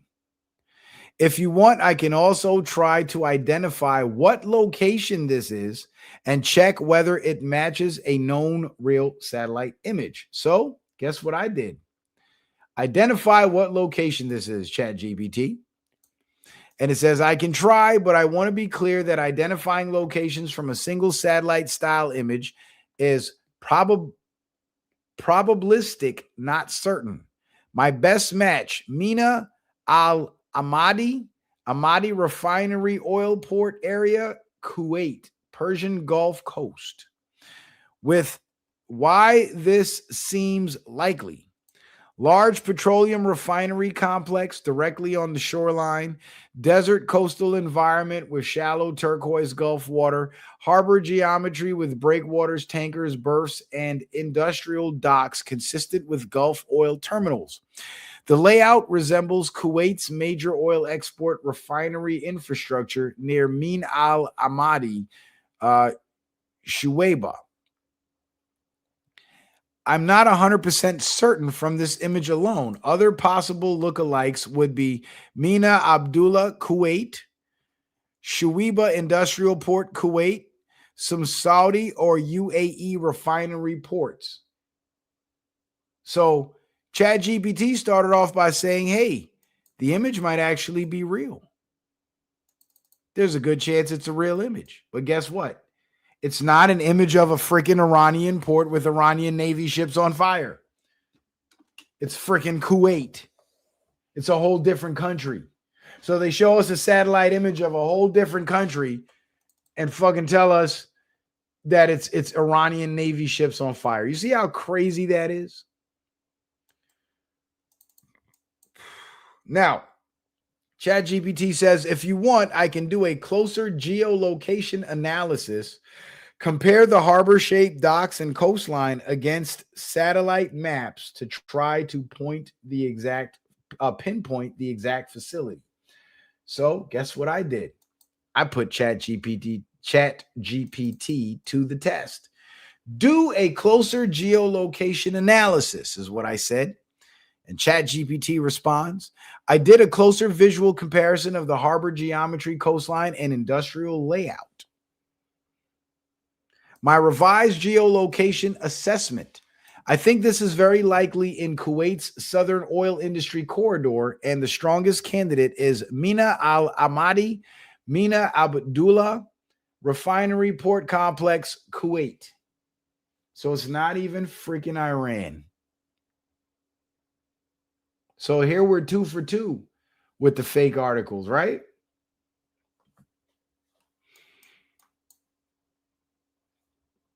Why I think this is Kuwait.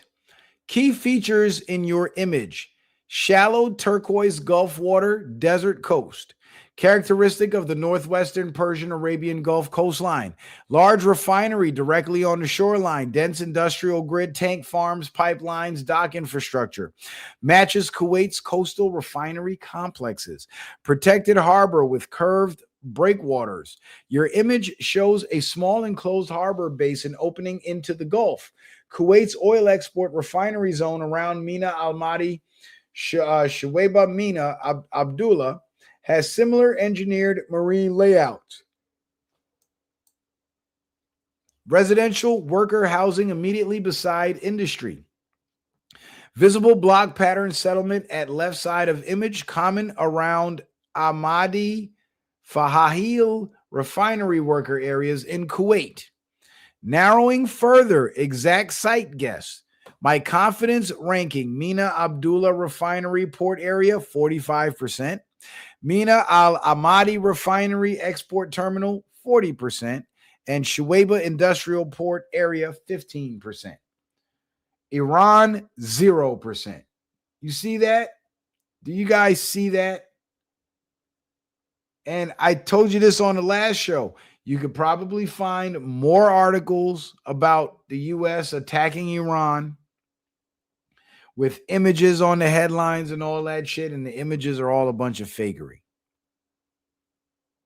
All a bunch of fucking fakery. The fakery bakery. And I told you guys this. Pull another article, do an analysis on it, and you'll get the same result.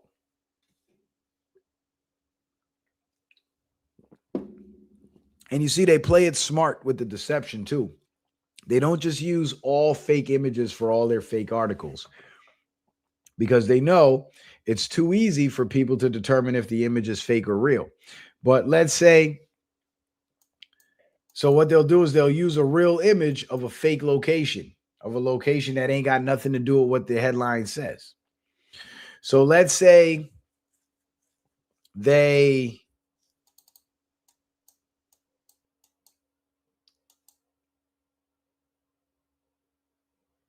damn it, what was I going to say? Shit. Okay, so this is how they run the deception. They'll use real images of different locations, or they'll just use fake images outright. And this is to get people confused, because let's say I did the analysis on the image and I asked ChatGPT if it's AI generated. ChatGPT turns around and says, no, it's not AI generated. And I would have stopped my research there. I would then be shown to be inconsistent and wrong from my last show when I said, run another article through ChatGPT, run the images through ChatGPT and see what it tells you. And chances are to say it's fake. Well, this one says it's real. But upon further analysis, it turns out to be more fakery because it's not the location described in the headline. Just like the burning plane scene that was described in the headline on my last show. Turns out that image was completely fake. So instead of using an outright fake image that you can debunk as a fake image right away, they use a real image where ChatGPT is going to say, yeah, it's a real image. And then they'll stop there. The article gets validation and gets credibility. This is why you have to be thorough with your research. This is why they call it research, right? Because if it was just a search, this is my search. Is this image real or AI generated? Boom, search result. This looks more like a real satellite aerial image than an obvious AI generation, right? But upon researching, that's doing another search, identify the location. Kuwait, Kuwait, Kuwait. Nothing about fucking Iran. Kuwait, Kuwait, Saudi, or UAE. Nothing about Iran. Iran isn't even on the list of possibilities. You see how they deceive us? And this is why there's so many discussions and debates amongst, the people who are awake, because they give us so many different forms of deception that once we discover one, we automatically assume the other narrative is true. And that's not necessarily the case if both narratives are a lie.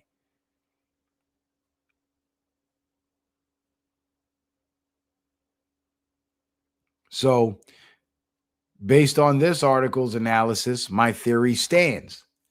These articles about Iran getting attacked are fake. Now, yeah, I did the closer geolocation, and these are the images that it came up with once it zoomed in.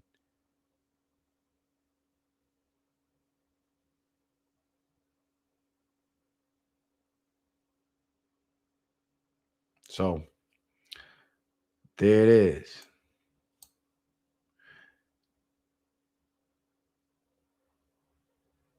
Okay, we got that.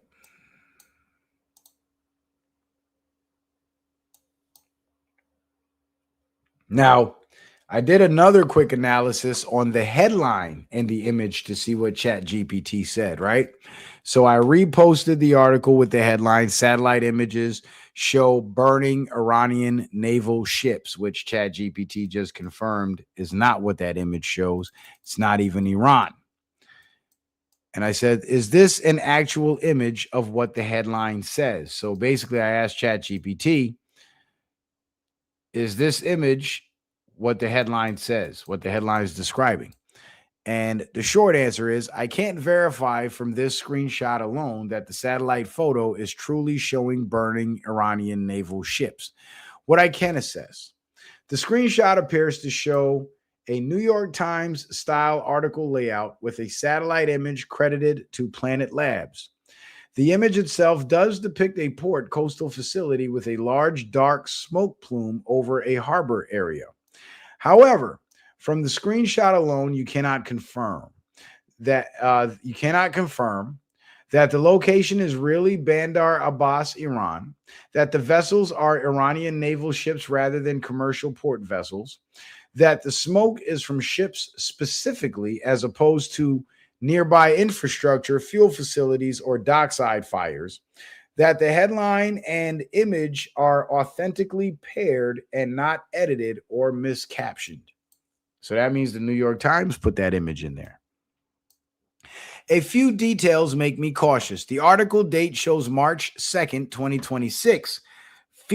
Future dated relative to many known archives. So this could be a real recent article, a mock-up, an edited screenshot, or an AI composite image. 2, satellite imagery can be genuine while the interpretation or caption is wrong or exaggerated, right? So this is the scenario we're dealing with this article, where the image is genuine, but the caption with it is exaggerated or wrong, because it's a real satellite image, but it's not a satellite image of an Iranian naval port. The image quality is limited. I cannot independently identify ship types from this screenshot. So there you have it, folks. Citizen Man was proven right again. That from all appearances, the war with Iran is completely staged. And while the war with Iran is being staged, Israel is systematically being undermined. And not only are they being undermined, they're being taken over and having their military annexed. And not only that, but Israel is having a lot of internal turmoil. The country is very divided between the Zionist zealots that want to take over the whole world because they're God's chosen people, and the normal Israeli people that just want to live in peace alongside their neighbors.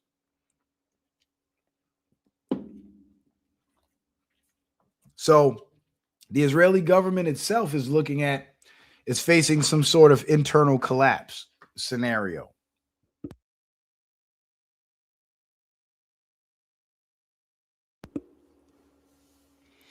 And the sad thing about this whole situation, because as much as you want to cheer for the New World powers rather than, as we see the New World Order be dismantled, it's a sad situation where we have such a large population in the world that can't govern themselves, so they must be governed.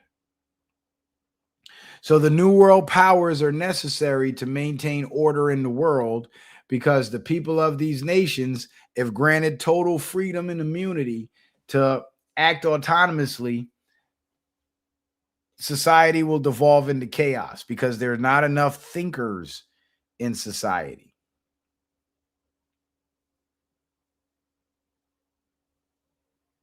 This is why the bottom of the pyramid is always bigger than the top of the pyramid, because there's very few thinkers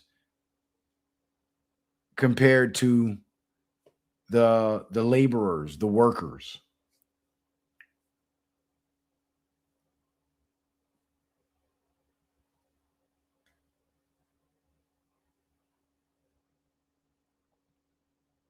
I'll tell you a funny story. I was talking to my brother. I haven't spoken to him in years. He lives in a whole nother country and shit. And we were talking. He was telling me, like, man, he's like, because he's been a hustler his whole life. He never had money problems ever. And he was telling me, he was like, man, I don't understand why some dudes would rather fight and kill each other rather than get money with each other. And I broke it down to him. I was like, look, man, there's two types of men in the world. There's the thinkers, who generally tend to be hustlers and go-getters. And then there's the labor force. There's the workers. And they don't have the mind to think their way out of poverty and come up with a hustle that can, sustain them. But what they do have is incredible physical ability. This is why all the pro sports teams owners are feeble old men, but the athletes that make a fraction of what the owners make off of their labor, they're in 10 times better physical shape.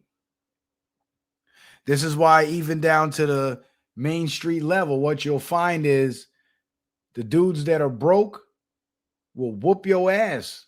Broke motherfuckers can fight. And the hustling dudes, some of them can fight, but for the most part, they tend to be nerdy thinkers and, less of a fighter. And that's because men get their validation through one of two ways: either achieving success, which 9 out of 10 times amounts to financial success, or physical conquest. How many women can they sleep with? How many dudes can they beat up? So the dudes that are lacking, so if you're lacking in one area, you're going to overcompensate in the other area. So for the guys that are of a certain age, but they still broke and they don't have that hustle mentality or the mind for it, they'll rely on brute strength to validate themselves. So they validate themselves by how many women can they sleep with or how many dudes can they get tough with. Whereas the guys who make a lot of money, they don't have to be all tough and smash a bunch of women to feel good about themselves. They could sit back and look at what they've achieved and feel good about themselves. And this is why when we have those conversations about rich and poor, I tend to lean more on the side of fuck the poor. Most people are poor because they deserve to be poor. And it's a sad reality. But if that weren't true, shows like The Lottery Ruined My Life, Winning the Lottery Ruined My Life wouldn't exist. Some people, you could put $1 million in their hand, and within 2 years, they're back to just as being broke. They're back to being just as broke as they were before you gave them that money. In fact, a lot of them will be worse off.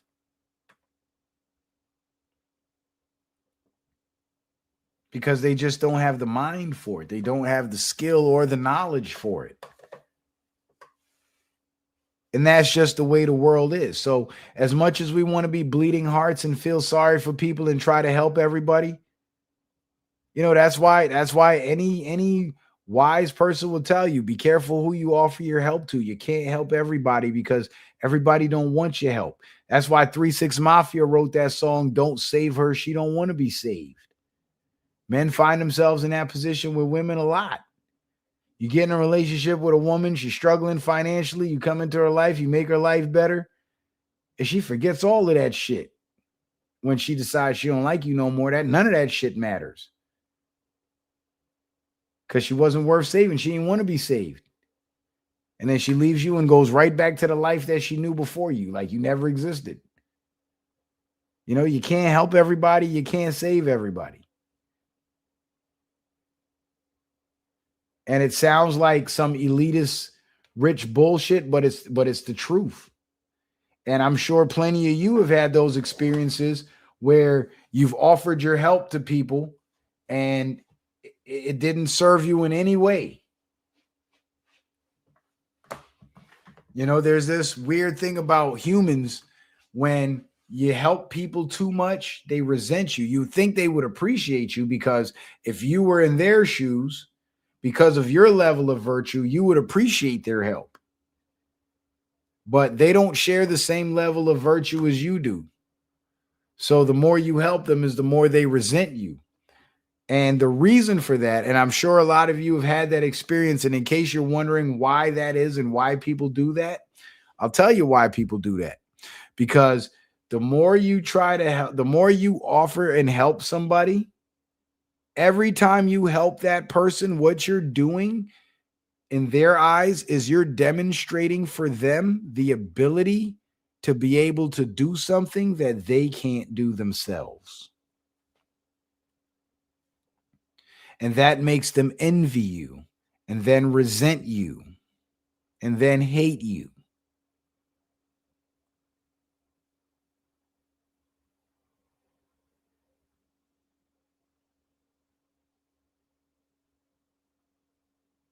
That's why some people just got to be left behind. If you have goals and dreams and aspirations to be somebody in life, a lot of times the people that we want to share that success with, they can't come. That party, that chapter of your life does not include them. They don't belong there. And the longer you keep that person in your life is the longer you're going to delay that process.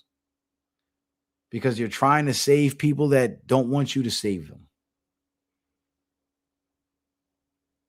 And it's a sad reality. It's heartbreaking in a way. But it's the truth.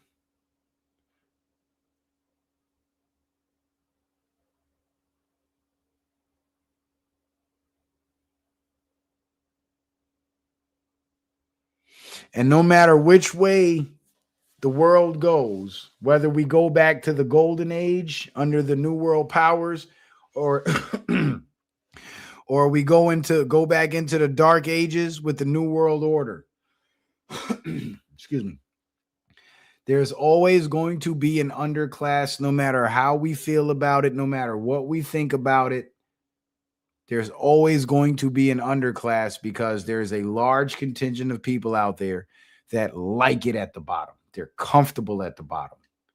And you wanting more for them is you being foolish and wanting more for somebody than they want for themselves.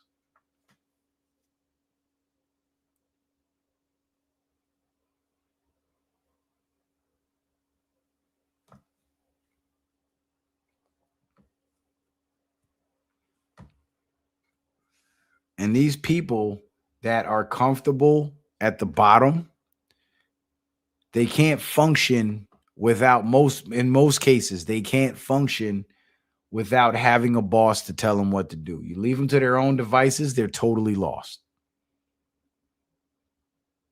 And like Jason M. Schmidt said, they have to be governed.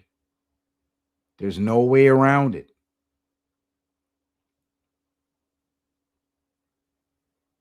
The question is, who would you trust with the power of government?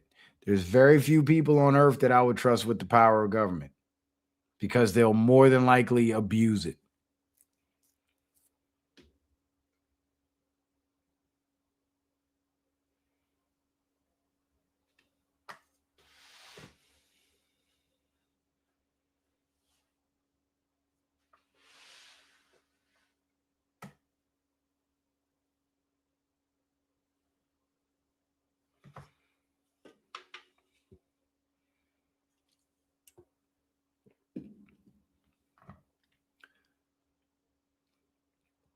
And yes, I call them the New World Powers, but all that means is each one of these individual nations are going to lead the world into the future. They're not going to form some conglomerate network and system of control where they all got the same laws in all their countries and shit like that. It ain't going to be like that. That's one world government. That's what the New World Order is trying to do. What these nations are trying to do is establish themselves as the world powers where all the smaller nations can do business with them, and through doing business with them, they'll be able to build themselves up. Let me lay something on you guys that's monumental. Do you know that for a very long time, for decades, possibly even centuries, a lot of the weed, the marijuana that was being smuggled that was being sold and consumed in the United States was being smuggled across the border from Mexico? You guys remember that shit? The Mexican brown that we call Reggie's with the black seeds and the dark brown funky smell and all that shit. And then came the green weed, the nice pretty green Arizona weed. That was my favorite shit. Right? And then came the high grade weed, and then came the legalization. So get this. This will blow your mind. The weed business has taken a turn. Now that we got all these super strains being produced in the United States, do you know that there's now a market in Mexico for American weed? So we went from just off of legalizing weed, we went from importing the weed and sending our money to Mexico for their bullshit ass weed to now the Mexicans are sending their money to us for our good weed.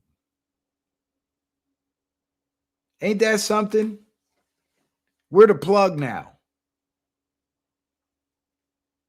Ain't that wild?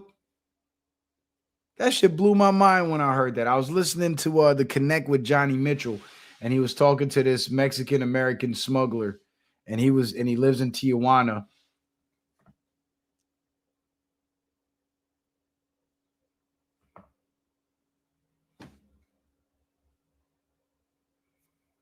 And that's where I heard it. He said, I got a new hustle now that nobody's talking about, where I get the weed in Cali and I bring it over. At first, I used to bring over just enough for me to smoke, but people liked it so much they were asking me to bring it over for them. And before you know it, I'm bringing pounds across the border from America to sell them in Mexico and go back to America and buy more. So we're now becoming a marijuana exporter when traditionally we've always been an importer. Now imagine what that would look like. And that's just a microcosm of what the economic chessboard would look like if all this manufacturing comes back to the United States, like what Xi Jinping was talking about with Trump doing a deal to set up the Chinese manufacturing factories here in America so they don't have to pay all the tariffs when they import the manufactured products. We're now going to start exporting rather than importing.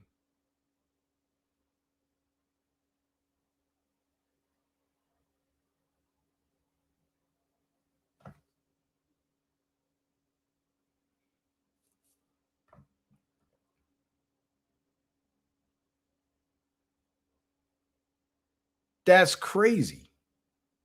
That shit blew my mind about the weed. I almost want to start exporting weed now. If I could find a way to do it legally.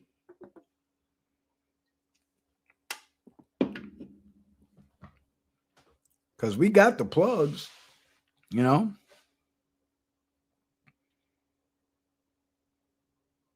So the tide is already turning.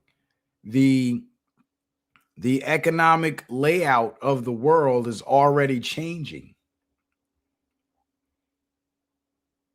And the problem with having Israel involved and having Israel having a seat of power and having control over all these foreign nations through blackmailing and infiltrating their governments is everything that these nations are going to do to empower themselves.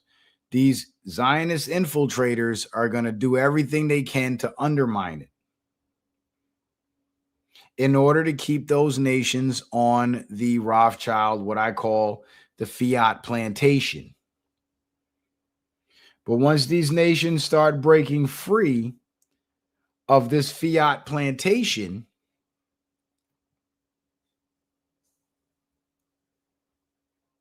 the ground will be fertile for massive economic growth. And what you'll start to see is these traditionally poor countries become wealthy countries. And these traditionally wealthy countries either become poor countries or become even wealthier.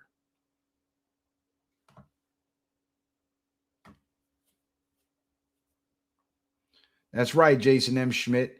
Israel and the city of London's grip on the world will be broken.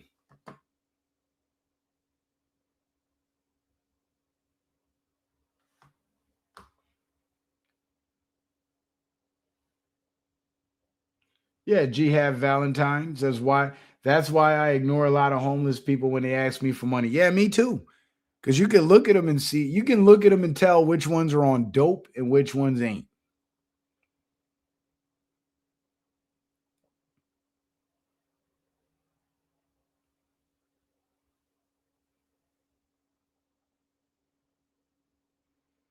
Now, there's nothing wrong with giving to charity, and there's nothing wrong with, just generally being poor because, not everybody is born with a silver spoon in their mouths, and not everybody, finds success at their first attempt.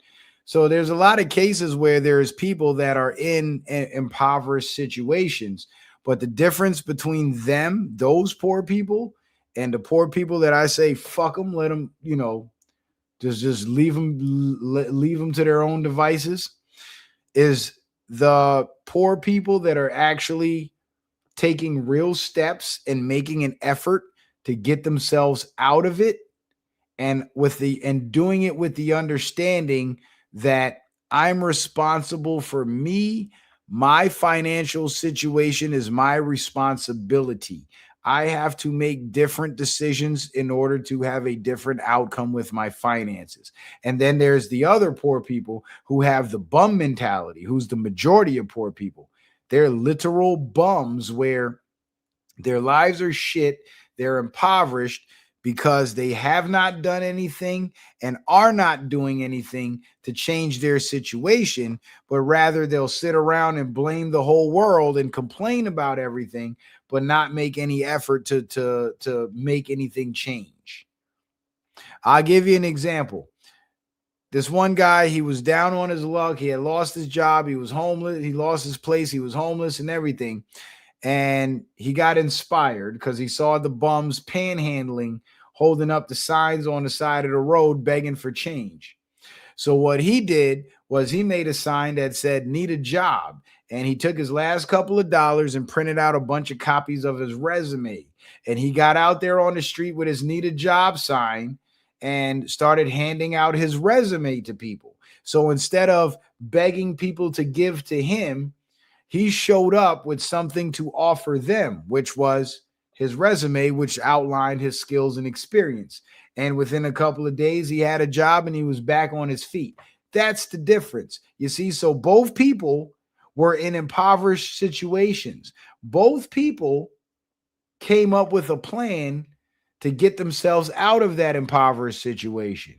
But one person came up with a plan that involved making an offer, selling himself to the public, whereas the other one's plan was to see how much he can take from the public, selling them nothing but sympathy.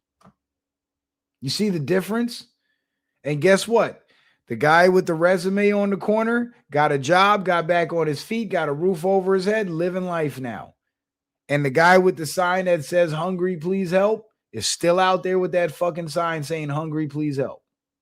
That's the difference. So both men were in the exact same economic situation, but one man's mind was on what can I do to fix this? Whereas the other man's mind is, what can these people do to fix my situation? You see the difference?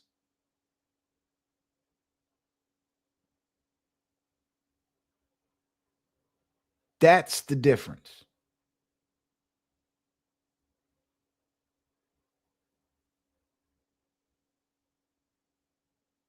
And because we have so many people with that everybody owes me something mentality, they don't want to take accountability for their own shit. They treat other people around them like shit, and they play the victim when that person responds to them. Because they literally have no accountability whatsoever. And that's where it starts. And the people who operate like that and blame everything and everyone else for their own decisions, nothing ever changes in their lives. In fact, I think it's called the law of decay, where anything that's left alone without being interfered with will degrade on its own. Whereas things that are kept up and cleaned and regularly and maintained tend to get better. Like if you have a car, it's 1964, you and your neighbor bought a Mustang. Your neighbor parks his Mustang in the garage, doesn't touch it, doesn't drive it, doesn't wash it, doesn't clean it, just sits there. You drive your Mustang every weekend, but you clean it, you change the oil, you maintain it.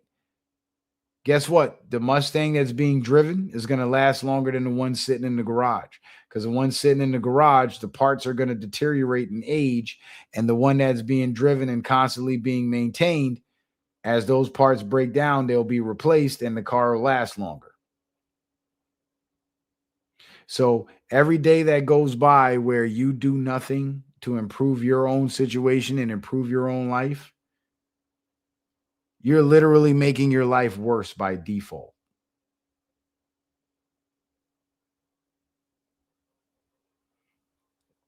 And here's the thing to understand too. It doesn't matter if you're rich or poor, you're winning or losing. What matters is, are you doing something? Because in every realm of life, you're going to fail more times than you're going to win. You could fail 1,000 times, but that one time you get it right changes everything. It's kind of like me with relationships, right? I got 3 kids and 3 baby mamas because I tried. I failed. In each situation, I failed in a different way. These were my failures. But let's say I kept trying and I did find that right person that actually understood me and saw me for more than just my mistakes and actually loved me and liked me the way I loved and like I would love and like them. And we got married and actually had a real family and stayed together forever. All my that undoes all my failures of the past don't matter anymore, because all it takes is to get it right that one time and it changes your whole life for the rest of your life. It's like that with any invention, the seatbelt. You know, when they were fucking around with the seatbelt, they could have failed 1,000 times, but that one time they got it right, everybody's got a seatbelt in their car now.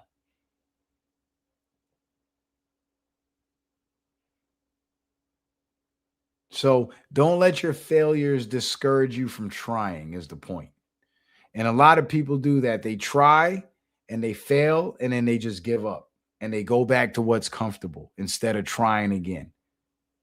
Like back in the day when I was running the streets and I was selling weed and I was hustling, it didn't always work out. I fucked up the first couple of packs, but I kept trying and I kept working at it until I built up enough clients to where I was moving a couple of pounds a week, a few pounds a week, making good money. Because once I got it to work, it just went on autopilot and kept working. And all the money I made up for all the money I lost in my failures in the past, trying to get that shit off the ground. You see what I'm saying? So it doesn't matter where you are in life. What matters is, what are you doing from that position? Like the two homeless guys, you know, they're both in a bummed out state, right? They're both in an extremely impoverished state. But one guy is a true to life, just through and through bum, just a bum ass motherfucker. And the other guy is a thinker. And he was able to think his way out of that state of bumhood and become a functional member of society again. So they both started from the same starting line, but one outran the other because he had the mind for it. So he was in the position of a bum, but he didn't have the mentality of a bum.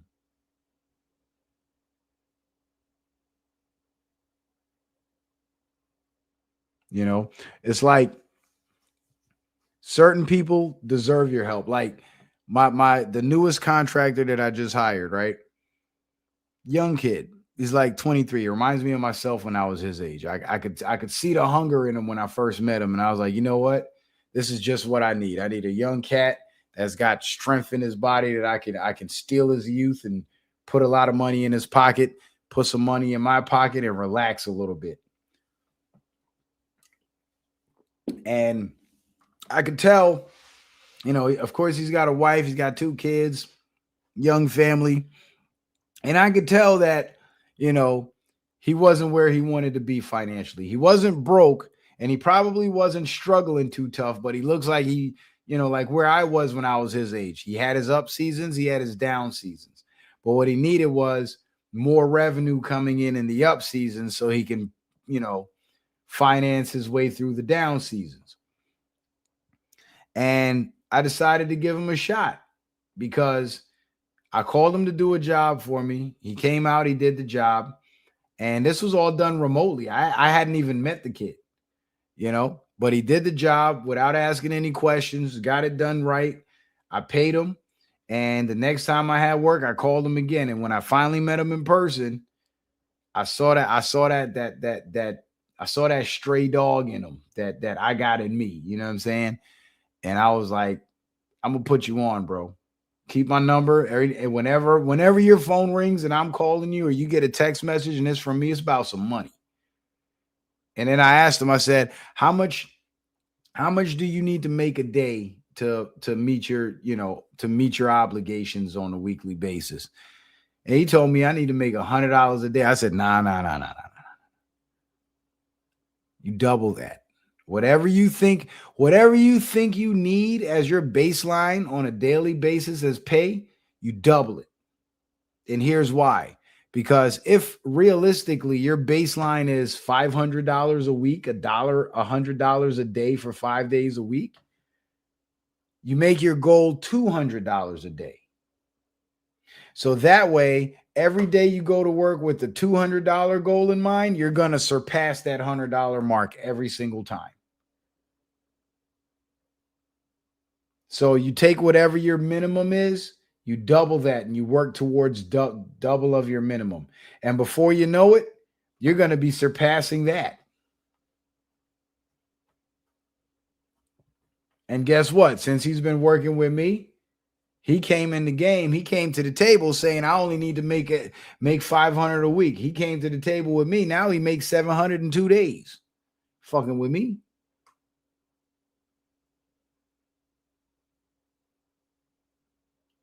But I seen that drive in him, and I was willing to extend myself and help him out because, you know, his financial condition might have been equivalent to somebody that I would characterize as a bum, but his mentality was that of a hustler. All he needed was the right hustle. So I gave him one, and he took it and he ran with it. And I am absolutely thrilled. I wish I could find 10 more guys like him. I'd be going live every day because I'd never have to get back in that truck. You feel me?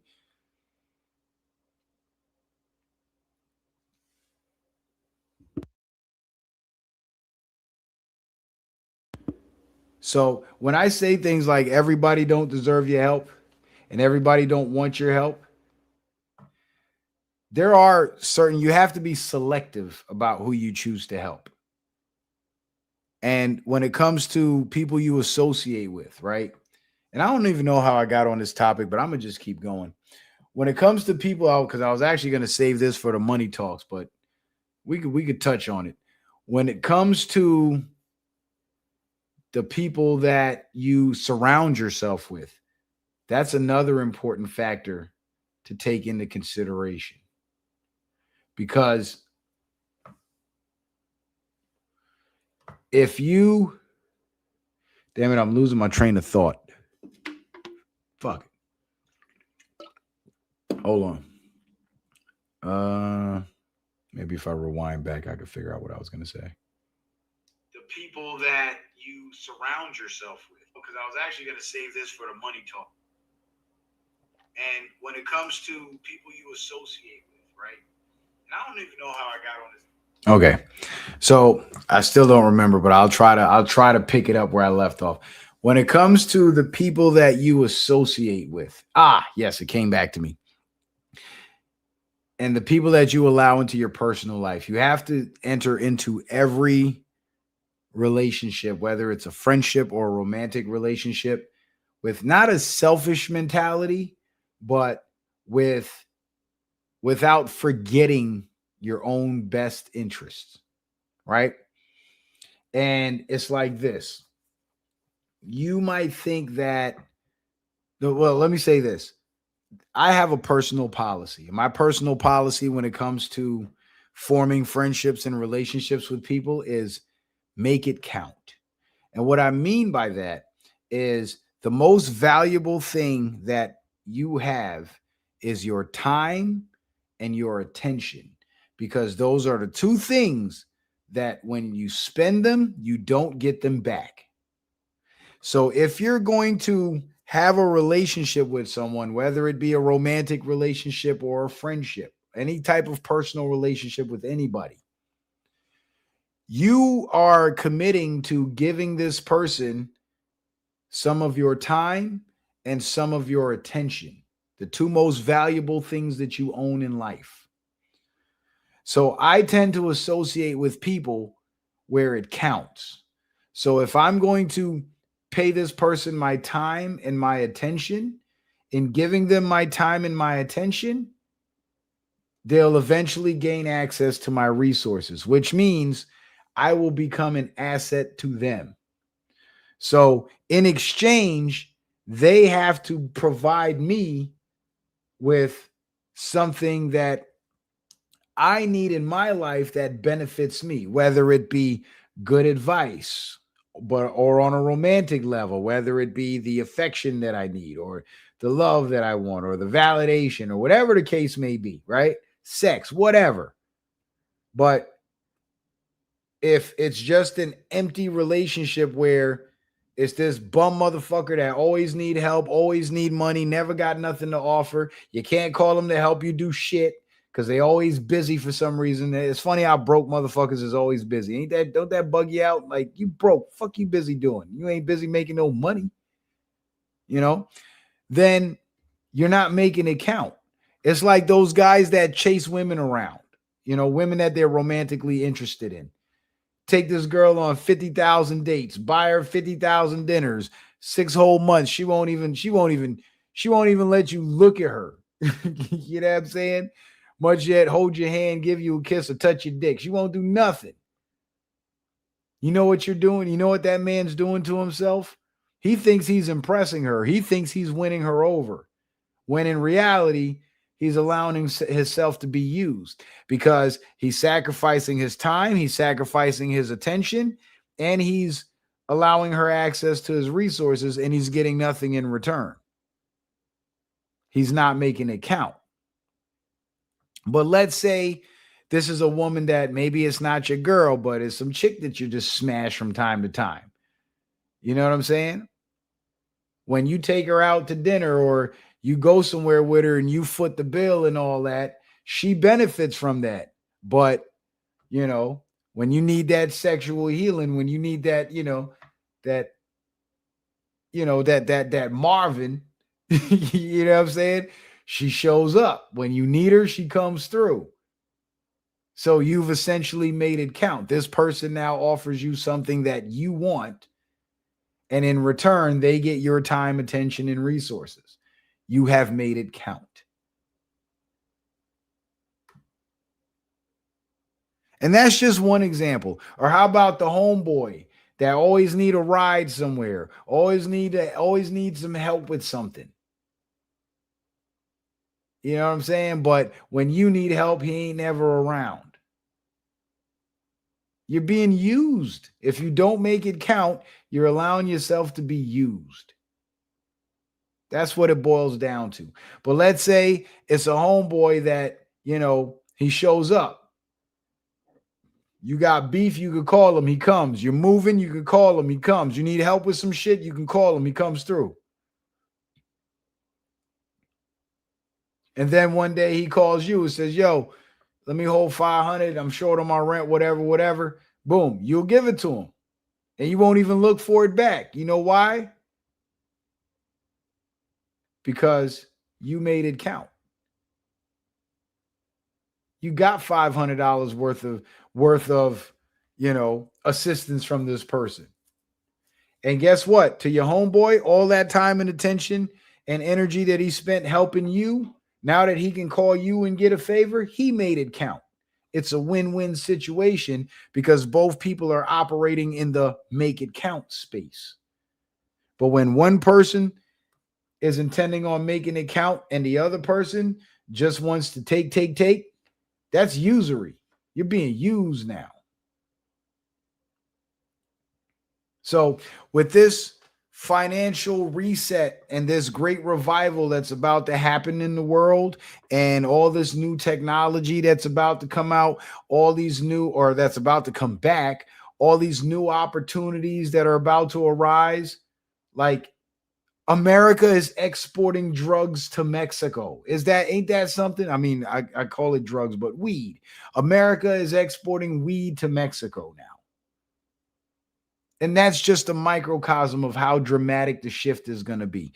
If that shift comes and you're surrounded by people that are just intended on using you, you're going to make progress, but all your progress, as you make that progress, is going to be undone because you're surrounded by the wrong people. You're not making it count. You're giving of yourself and you're getting nothing in return. And some people say, oh, well, when you love somebody, that's not fucking love.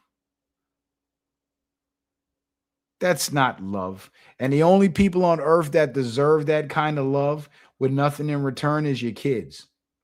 You know why? Because they're kids and they can't do shit for you. But if you raise them right, your kids are going to make it count. You know why? Because when they become functional adults and they can do some shit for you, guess what? You'll be able to call them and they'll come help you. But when they're kids, they'll take, and you'll give. Because that's what you do when you love your kids. But another adult doesn't deserve that kind of love because they're a functional adult just like you. Why do you have to hold their hand and carry them through life? That's not your fucking job. And don't be a sucker and let yourself be used. Don't start telling people about your success and running your mouth when you start getting money. Keep it quiet. A lot of us think when we come into some money or we finally succeed at something, the people around us are going to be proud of us and we want to tell them and this and that. But a lot of times you go looking for that validation thinking you're going to get it. And you end up getting the opposite. You end up getting jealousy, envy, hate. Because you just demonstrated to all the people around you that you can do some shit that they can't.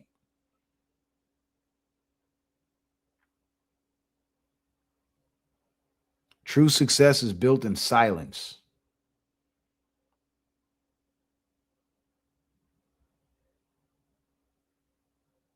So I say all that to say this.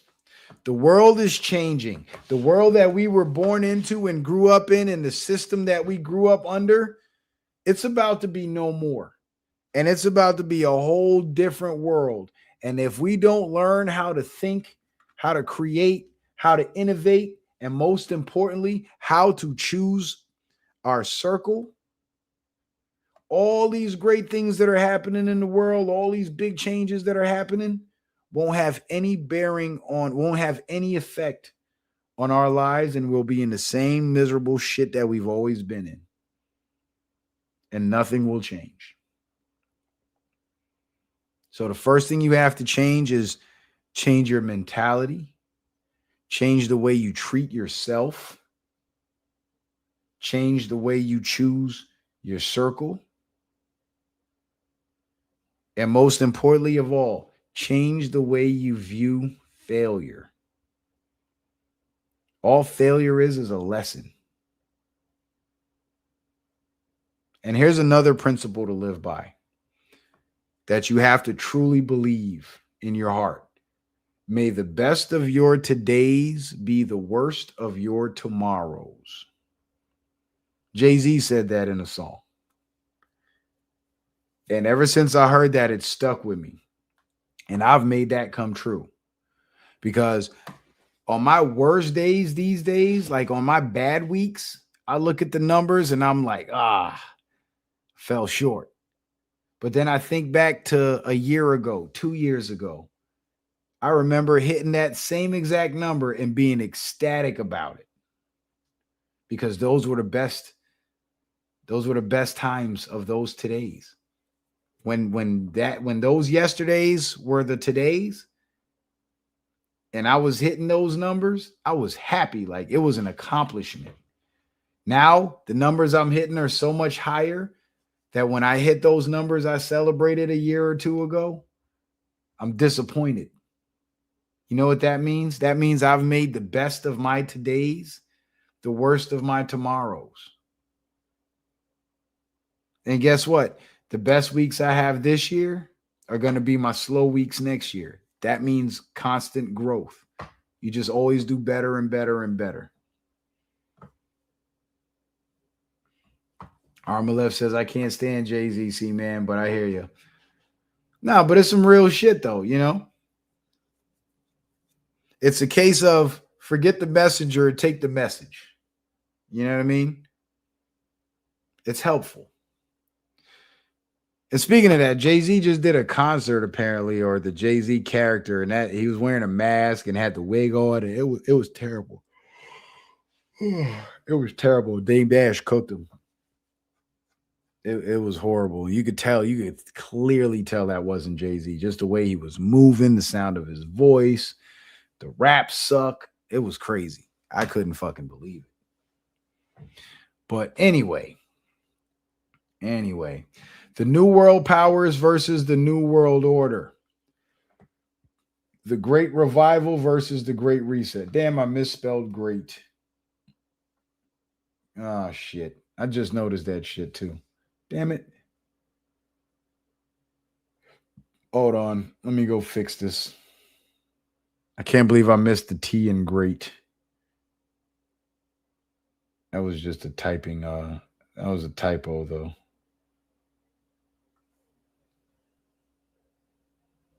There we go. But part of the Great Revival is going to be this economic change that's about to come. And we have to position ourselves to be able to take advantage of that shit.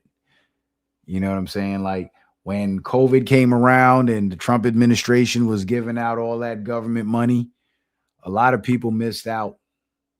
A lot of people missed out, especially when the SBA was giving out those forgivable loans and shit. A lot of people who had business plans and business ideas couldn't get that money because they didn't have a proper business or a business account set up. So they couldn't access it. Or they had all that, but they weren't filing their taxes. So they missed out because they didn't have any tax returns to submit. So they missed out because they didn't position themselves. This time around, there's going to be more wealth going around, and there's going to be an opportunity to acquire lots of wealth. And I give you these speeches about, or I gave you this speech about the bum mentality and staying away from people like that and cutting those types of people out of your life, because they're going to be the first ones to come running once they start smelling that money on you. You know what I'm saying? Once that Seiko turned to a Rolex, the vultures are going to come. And you got to be able to spot them. And two, you kind of got to harden your heart a little bit and not fall into the whole feeling sorry for them. Because one thing that a bum can't really do much to better his life, but one thing he can do is make you feel sorry for him. They're great at that shit. Garnering sympathy. They're great at that shit. Watch out for that shit.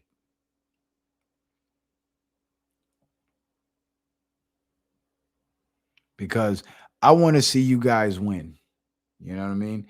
A lot of people, they come from families where the majority of the family members are all broke because they all made bad decisions and they fucked around and had kids and dealt their kids a bad hand because of their bad decisions.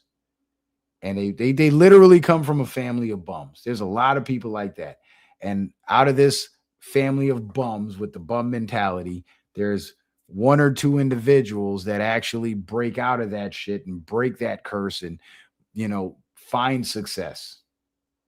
And then they feel this overwhelming obligation to pour back into this group of bums that they call their family, not realizing that they're just being used.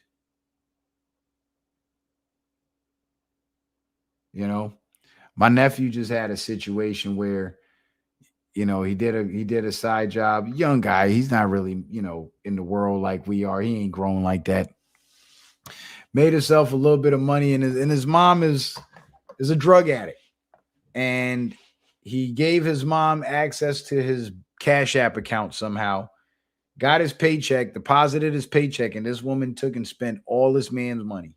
And then after she spent all his money, he cut off her access to his bank account, and she had the nerve to get mad at him about him cutting her thieving ass out from his bank account. You see what I'm saying?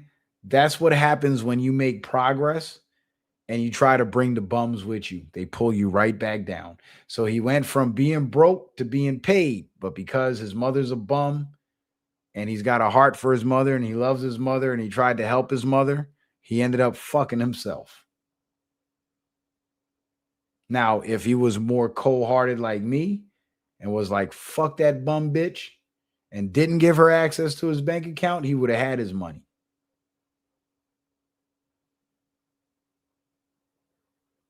And a lot of people go through that. So the first thing you got to learn the first thing you have to do is learn how to protect yourself from that type of shit. Protect yourself from your own feelings. Because it was his feeling of love and loyalty to his mother who didn't love or was loyal to him that caused him to put himself in such a vulnerable position to be taken advantage of in that way and have his whole paycheck stolen.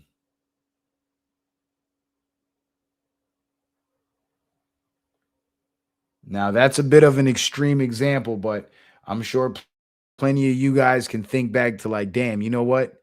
Citizen Man is right. If I would have cut that motherfucker off, they would have never been able to do this or do that to me. If I would have never let that broke motherfucker borrow my car, he wouldn't have crashed it. You know, shit like that. You got to get out there. You got to hustle. And it don't matter how old you are or how young you are. What matters is what are you doing? What are you doing with your life?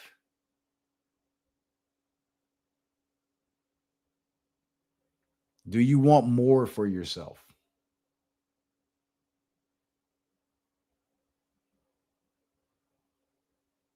And I've learned some interesting things about money and how money works. And I'm glad that I'm now learning these things because I'm at a point in my life where I have the ability to move that money around and put it where it needs to go in order to get the result that I need.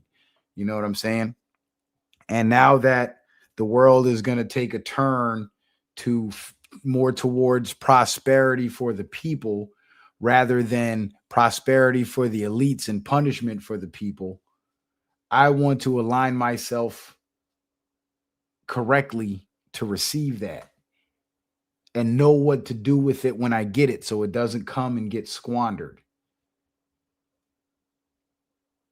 And I want to give you guys some of that knowledge and give you guys some of that game too. Because had I known what I'm learning now, what I've recently learned, if I would have known that 10 years ago, I'd have been a gazillionaire by now. I promise you. But you know what that means? That means once I start applying these principles now, 10 years from now, I'll be a gazillionaire. You know, the best time to plant a tree was 20 years ago. The second best time is today. So we're going to start planting those trees, damn it. But before I go too long and get into too much about that, I don't want to waste you guys' time, but I do appreciate y'all being here. Make sure you guys go follow me on Rumble. If you haven't followed me on Rumble yet, please be sure to do so. And well, the Citizen Man backup channel, I'll just keep that on ice for now. But also, if you guys would like to donate, support the show, you can do so via Cash App, PayPal, or Venmo. And the crypto markets are in the dumps. So if you want to get into crypto, now be the time to buy. Shout out to my brother Lee14224 with the faithful support on the PayPal. Shout out to my sister Sarah on the PayPal, and shout out to my good brother D Allen on the PayPal. Appreciate that support, brother. Let me check the Citizen Man Cash App, make sure I'm not missing anybody. All right. Nobody hit the Cash App Citizen Man. I think I'm gonna use the $ Citizen Man instead of my name, instead of my government. But anyway, appreciate you guys supporting the show.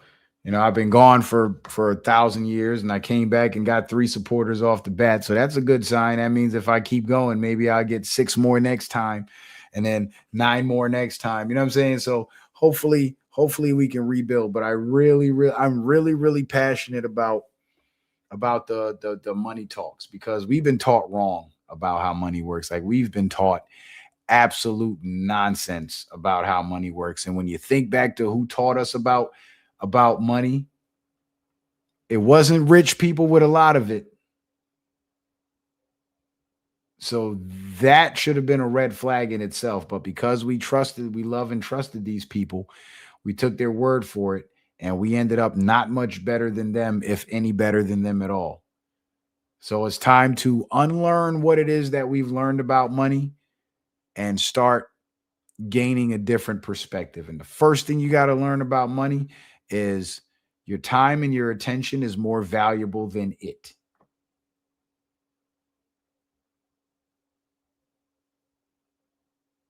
That's one.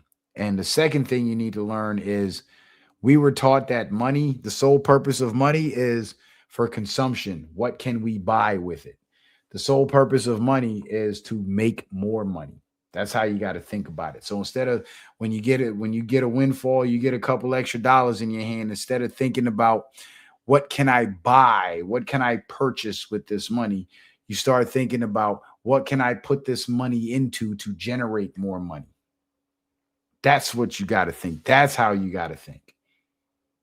And once you start thinking like that, before you know it, doors are going to open up and you're going to be generating cash flow here, cash flow there, cash flow here. And before you know it, it's going to start adding up. But when you first start out, it's not going to pay you much, if anything at all. But once you can endure that season, you're gonna put yourself on a path to win forever, especially if what you're doing is legal. The only way that'll come to a screeching halt is if what you're doing is illegal and the cops get you. But even if what you're doing is illegal, as long as the cops don't get you, you put that money where it needs to go and hide it correctly, they'll never get it. Even if they get you, yeah, you'll go to jail for however long, but you'll come home to a bunch of cash and not be broke. You know what I'm saying? But anyway, I got to get up out of here, guys. It's almost been 3 hours. I haven't done a 3-hour show in a long time. But I'm glad I did, though. I'm glad I did. And I really enjoyed this last portion of the show. So the bottom line is the overall theme of what's happening in the world is the new world powers versus the new world order. And the new world powers want to create economic change and economic growth for everybody. But not everybody is going to get to enjoy that because the bums they're going to keep losing. So break that bum mentality if you have it. Break that sucker mentality if you have it. Everything you do and everybody you deal with in some way, shape, or form, make it count. Operate with your best interest in mind and beware of the people you surround yourself with. So, ladies and gentlemen, with that being said, I appreciate you guys being here. I appreciate the love. I appreciate the support. And I will see you on the next one. I can't promise you when that's going to be, but I'll definitely be back. So just be on the lookout for that pending live stream, and you will see me live. Peace.